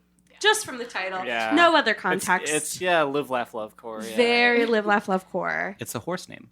It's a horse And name. we Horse love- name. and- It's a horse name. Yeah, Horses exactly. are the purest animal. So if you name a song after a horse, Right. You It's can't gonna be a go good wrong, sound name, yeah. exactly. But, I think you real named talk, it after, though, like, who names a- a horse hotcha? Right. Horses have crazy Horses names. do have crazy Yeah. names. Derby That horse feels like name. that feels like too far. I think Naming I a think- horse truth or consequences. Yeah. Yeah, our next merch item is horses. I was talking about. I was thinking about leaning in, like really leaning into like the Western theme and getting like going to Alcala's. It's like out in Chicago. It's like a cowboy store. Yes. It's in, like yeah. Yes. So I was gonna go get like all decked out and just build up my cowboy riz like wear for spurs the on show. stage. Yeah. there you go. Yeah. Really Western. But yeah, Hotshot is like I think he said it was like I mean the Johns have been like cornered on like podcast interviews and stuff like what's this song about? Explain it all to me, and they're a little coy about it, Just understandably. like, please stop asking us. I Right. thought we told you. Yeah. It doesn't matter. So there's been like a lot of speculation about this song. Weirdly, like some people think it's about his brother. Some people say it's like because that Hotshot was a famous horse. I guess was in like a famous computer game. I don't know what it was, but Derby Yeah. Day. Derby Day. And so a lot of people think, oh, is it inspired by the game? Nobody really knows. Who knows? Yeah. The lyrics don't make any sense, and I think it's better that way. Hotshot, Yeah. where are you? Everybody's eyes are closed. Right? So we can't see him. You shouldn't be able to know. Yeah. This was one of the ones where I wanted to call out fun samples Sink. because there's a kitchen sink, the baseboard of a fridge, Oh. Flansburgh's doorbell, and also they did have a drummer do some drums on this album, but for this song they had him hit John Flansburgh's like Macintosh computer box a bunch of times, and then they sampled that and had him play that through a drum machine. The original iTunes. Yeah. So it's like we used the computer. We hit the box a bunch of times and then turned it into drums. Caveman 1990, music. was it like the big bright Yeah, it was Mac? like the huge, the big just like long. And yeah. it's like, So it must have been a massive box. I do think it's still like, imagine you're a drummer for a band that's never had a drummer, and they're like, "Hey, we got something for you to do." hey, hit this really Hey, expensive computer. Walk around my apartment and just hit things. It'll be important later. That's so funny. We should play a little of this one to Yeah. listen Yeah, to the yeah, fridge yeah. and the sink and the Mac. In the Mac box. Yeah, where does she pop in? So I think he does like play it she- on like an electronic drum kit or like a sampler of some sort, all of the sounds. So it is kind of a drummer triggering stuff, Yeah. but it Yeah. is weird For sure. samples. So Yep. none of the drums are drums. Okay, I'll plop us in and let's hear some weirdness. I had to come back home. Hot child, where are you? Everybody's eyes are closed. I can't see why I miss you so. So hot child, where are you? Second time he went away. Left the bathtub running over. Stereo on and cooking bacon. Never came back to tell us why. Is that the Mac? Maybe. Sounds like I feel like the deep one is probably the fridge. Oh, the buzz is the doorbell. Oh, yeah. If that honey would come back. What a hodgepodge. Yeah. I don't think there are many. Maybe there probably are not like even like 10 rock and roll piano players that are better than John Linnell. Yeah. Sure. No, I mean, it's great. He's great. like all time. Yeah. He's fantastic. That's crazy for Yeah. rock and roll. You And he know? makes it look cool. makes it look cool, makes it look easy. You know. Yeah. You know what else is cool? Women and men. This is another one of And my no favorites. one Qualities. else. This is another classic John Linnell melody. Yeah. I mean, the way he does that, right? I mean, he does the whole major scale in Yeah. like one breath. One note, women and men, like Yeah. that. Yeah. It is All a 8 notes. beautiful song, Yeah. but I only Yeah. wrote one Like note. in one breath, like literally every note. I think. Yeah. I wrote one note and it just says it's about sex. It's definitely about reproduction, Yeah. right? And then I Yeah. was like, okay. Yeah, But it is a nice song. This is them proving they're not nerds. They know what sex is. Yeah. We know where babies come from. The ocean. They come in on a boat. It's not all just ancient Roman geography, folks. It's Yeah. also We get about It's also Noah's Ark, kind of. Yeah, 2x2, 4x4. Yeah. something about it. There you go. Okay, something about it gave me ants go marching in. Yeah. I was like, why does this sex song sound like ants go marching in? When the women and men go marching. Yeah. We can play the women and men. Yeah. Yeah. Yeah. Yeah. When the ship runs out of ocean and the vessel runs aground, lands where we know the boat is found. Now there's nothing unexpected about the water giving out. Land's not a word we have to shout, but there's something beside the shoreline, moving across the beachhead, coming up from the shipwreck, making as if to say, women and men, women and men. Women and men, women and men. I think if anyone else didn't run that long, I'd be like, that's He's stupid. really saying but- it. He's really saying it. Also, that's straight up a sea shanty. Yeah. I Exactly. live. Yeah. Yeah. Yeah. One more genre on the tally list. Gotta catch them all. No, I mean that's like that's a lot of, I think, you know, what I like about them is like it's these like classic like super like saccharine sweet melodies, like sea shanty drinking song type stuff, like this and I Want to Rock, where it's just like you kind of tell where the melody's going, like, you know, it's the major scale melody, it's descending, it's going to resolve on the one, but like it's still so enjoyable every single time. We still eat it up. Yum. So I mentioned earlier that I had 2 songs in this track list that I thought were the coolest fucking titles. And the second is track number 17, Sapphire Bullets of Pure folks. Love. Do you know the lore? Does anyone know the lore? There's No, some, I know some I lore. vaguely know the lore. Yeah. I just know it kicks ass. It is a great song. Will you title. just YouTube Sapphire Yes. Bullets of I Pure was- Love It kinda- yes. and the yeah. word orchestra? okay. This It is a- kind of sounds like it would be a disco song based on the title. This is an instrumental song by, I'm going to butcher this, Mahavishnu Orchestra. That came before this, and I think they just nabbed the name. Okay. And they were like, we can do something with this. Like, this is also just a good. So the lore. Oh, are we gonna play it real quick? Yeah, let's yeah. see what's up. Yes.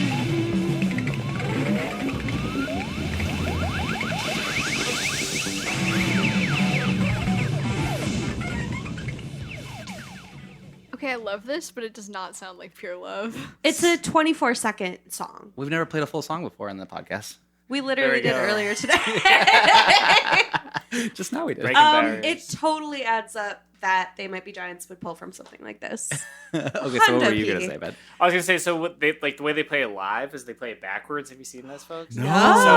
So when they call it, like, the fans, the heads call it stillib because that's like bullets backwards. So they literally play a song backwards. So, like, before they play it, like, they'll say, hey, we're gonna play Sapphire Bullets, but we're gonna do it backwards. So, like, that includes the audience response. So if you could right now, everybody applaud as if we just played Sapphire Bullets of Pure Love.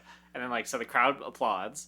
And then they, like, start the song. But, like, literally every note is in reverse. And, like, every Wow. lyric isn't. Like, they wrote out the words of the song backwards. And so, like, they say it And found in the syllables reverse. backwards. Can we Yeah. find that? Yeah, I Is would that- That's how say you I do can it, find yeah.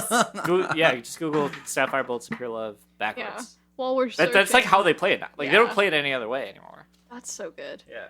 I feel like while we're searching, I want to say that I love the lyric in this "John, I've been bad" because That's they're both awesome. named John. Yeah. And That's also, I awesome. think the band leader of the orchestra that they borrowed the song title from was also named John. Yeah, Oh. I think that's actually ostensibly where the John comes Yeah. from, but it's obviously It's a little there's- silly There's 'cause a little they're more all- weight yeah. to it because They're all they're John. the Johns. They're the Johns.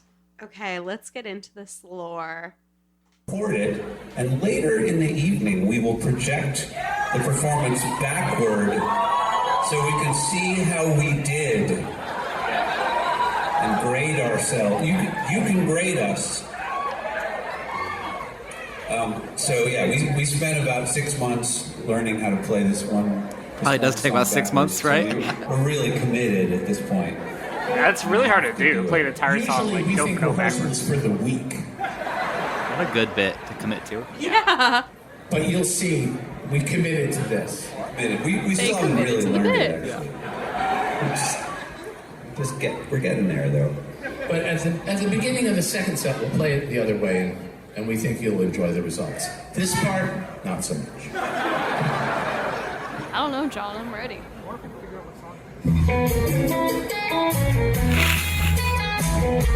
Ooh, it kind of works though.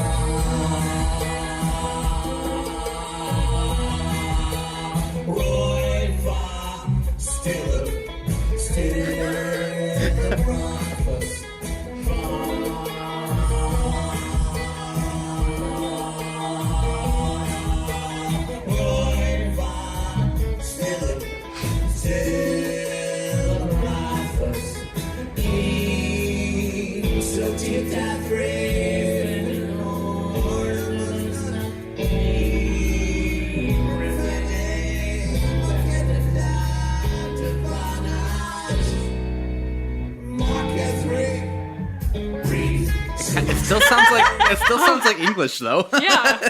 Yeah. Have you ever seen those videos that are like what English sounds like to a non-English Yes. speaker? It's like That's what it the is. correct syllables, but they're just in a weird order. So you're like, huh? Like that's exactly That's what Like it sounds exactly like. still it. sounds like it should be a word, and that was just bullets Yeah. backwards. Wow. I couldn't resist. Here's what that sounds like reversed.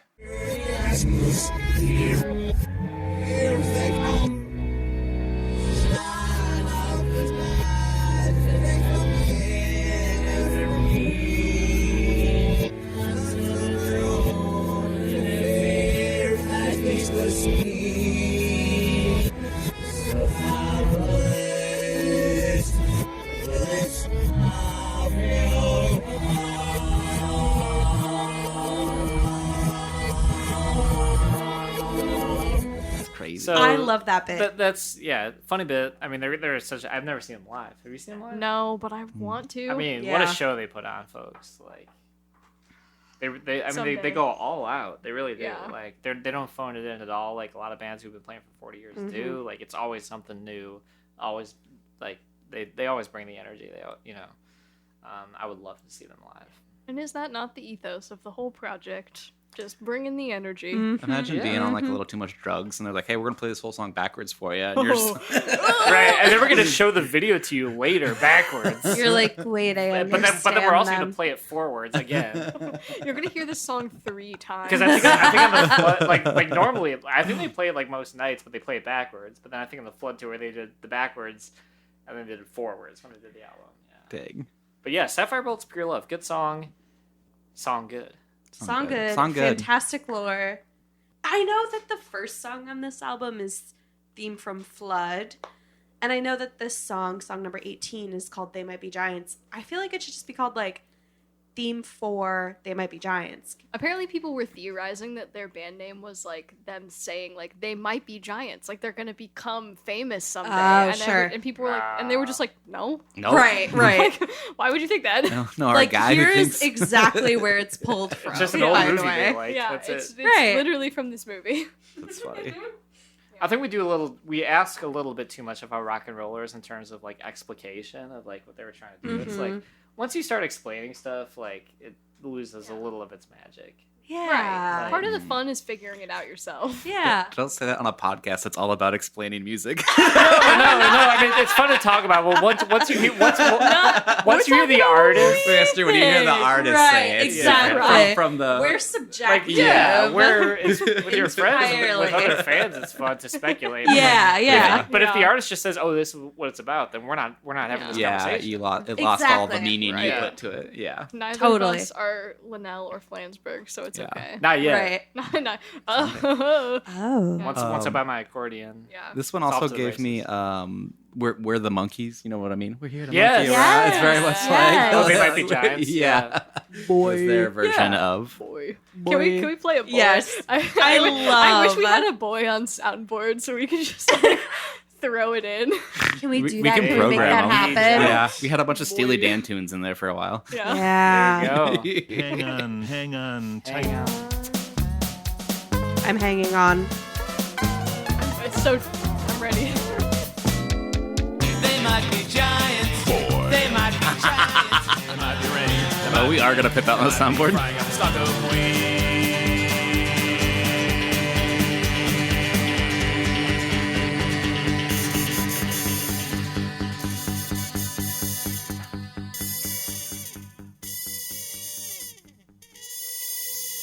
They might be giants. They might be giants. That's so fun. I So love good. committing to the fake out ending that hard. Yes. Yeah. Give it like 4 bars. Yeah. Very few bands have done their own theme song. So Wilco had Wilco the song from Wilco the album. Black Sabbath has Black Sabbath by Black Sabbath. Right. We have other Truth. example- We have Truth.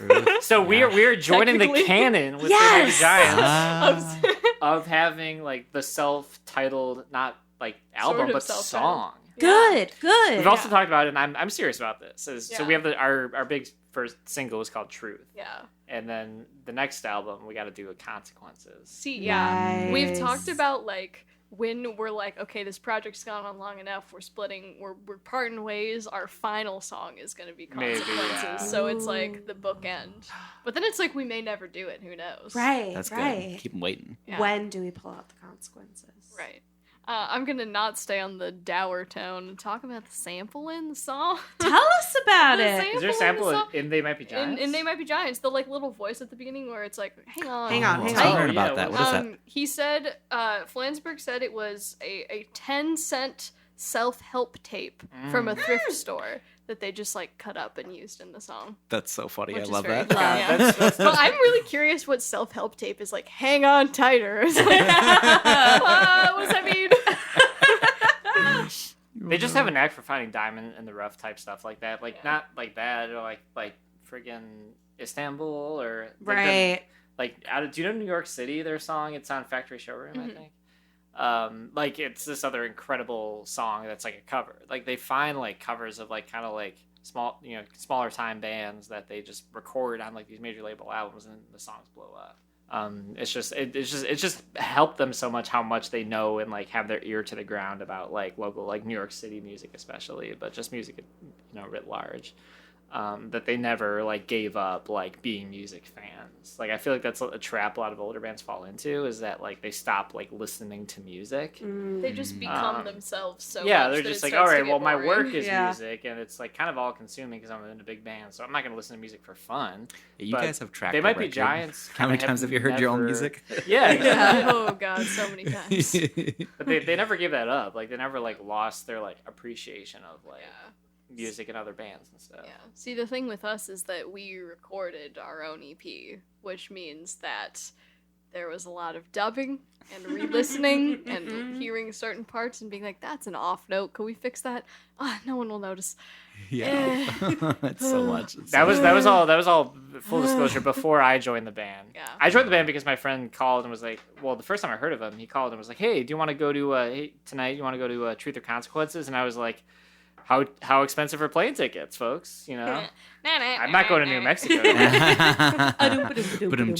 But yeah, no, they did like all themselves, tracked all themselves, and it's like, Dang. yeah, if you're doing stuff like that, like I think that's kind of how They Might Be Giants did it. It's Right. like, Just like, Yes, we're just gonna two do guys. can it. you blame Yeah. them for like getting sick of like music, like wanting to use their leisure time for something else? But they never kind of fell into that. They're just always like, we're musicians first and foremost. That's our life. And Love it. I think that benefited them in having like such a long kind of fruitful career. Absolutely. and long fruitful albums. We're on track number 19. 19, folks. The electrifying conclusion, the grand finale. I do Road think- movie yeah. to Berlin. What Yeah. a song that is. I do think it's funny They Might Be Giants wasn't the closer. Right. I know, like I like second to this last. closer though. It is I a good do. It's like a closer. bar song. It's Yeah. like the Yeah, Apparently, this is yeah. again like Irish drinking song kind of Right. like Yeah. super sweet major key melody. Yeah, maybe we can hear it if we listen to it. But apparently, the whole song is slowed down a Oh. little bit. It's kind of like a Strawberry Fields thing, but in reverse, Yeah. where like it's weird Yeah. because they slowed it down a little bit. Interesting. Is it on key still? I don't know. I think they probably hold on, It does sound a little weird in my brain. Just we'll see if in Let's real see life. if I know with this new lens. No one plays acoustic guitar that slow. Yeah, it sounds Just a little. like artificially slowed down. I didn't hear that whistle before. Is that a whistle?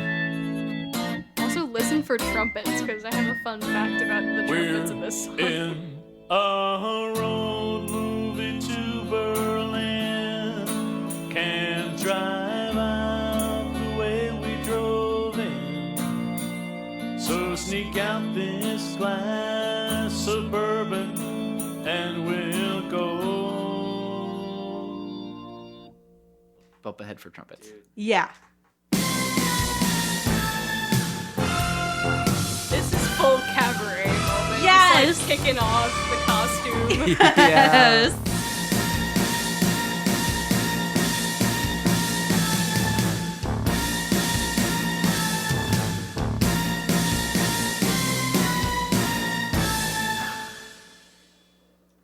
We're in a road movie to Berlin.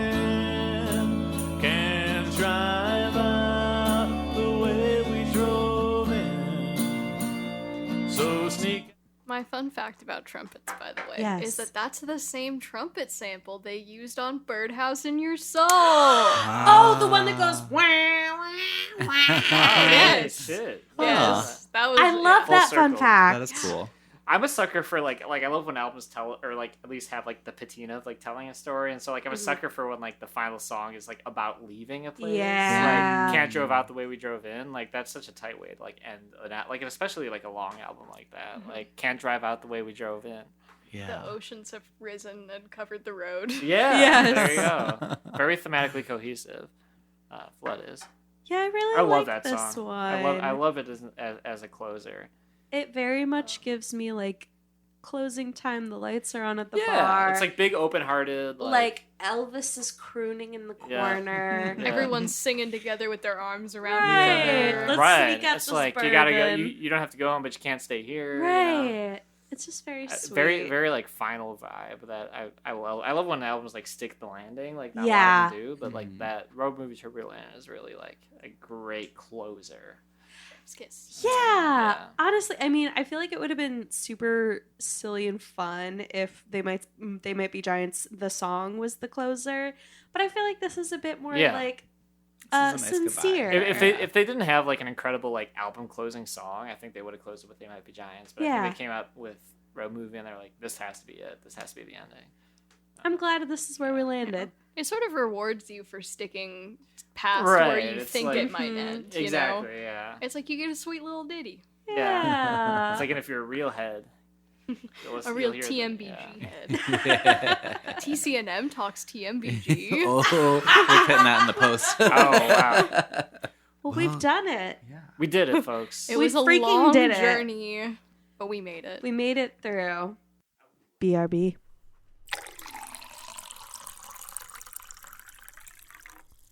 Folks, we are here at Album Rebrews are pleased to announce this year's winner for the Album Rebrewski for Best Pokédex of Genre of Album. Folks, this album really combines all the genres: dub, reggae, rock and roll, polka. Water type, rock type. Yes, exactly. Into a beautiful album that really built a Zapdos house in our soul, a Pidgey house in our soul.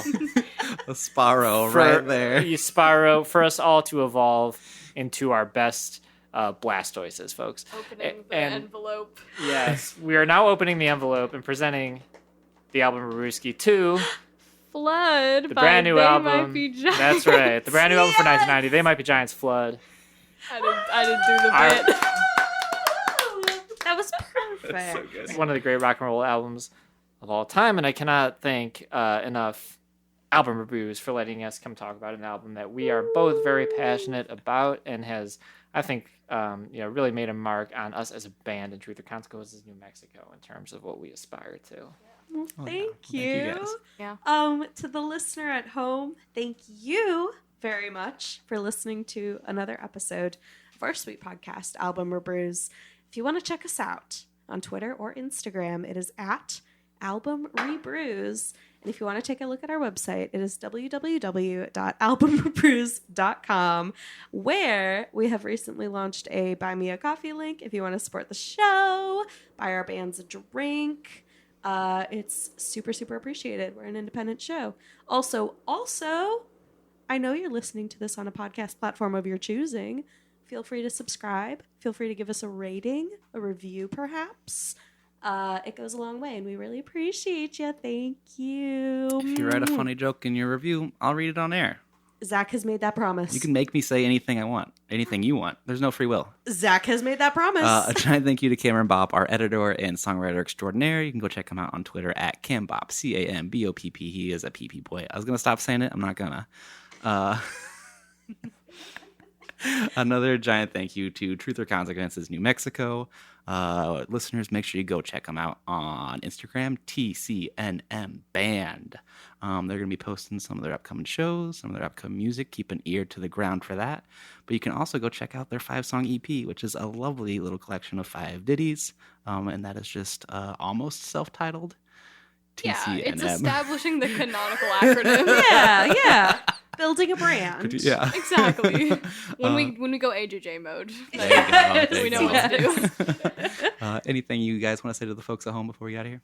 Follow us on Instagram again. That's TCNM Band. We just talked about maybe we'll get on Tumblr too. You guys can. No promises. All the Tumblers can argue about whether me or Yeah. Jack is more baby girl. There we go. Yeah. So just look out for us. We got Yeah. some new music coming down the pipeline Shout that we're out, really yeah. excited about. It's gonna be so fun. Um, Yeah. And then maybe some shows Yeah. later in the year too. Yeah, and shout out to the rest of our band, Jack and Carice, who are not here today, but who are here in spirit Absolutely. and in love of tunes that we all make together. So Oh, yeah. Well, then, to take us home, we're going to go in the same order that we introduced ourselves and very, very tenderly and sweetly get very, very close to our microphones and say an ASMR style goodbye. So I'll begin. Goodbye. Boy. I'm sorry. Bye. Bye.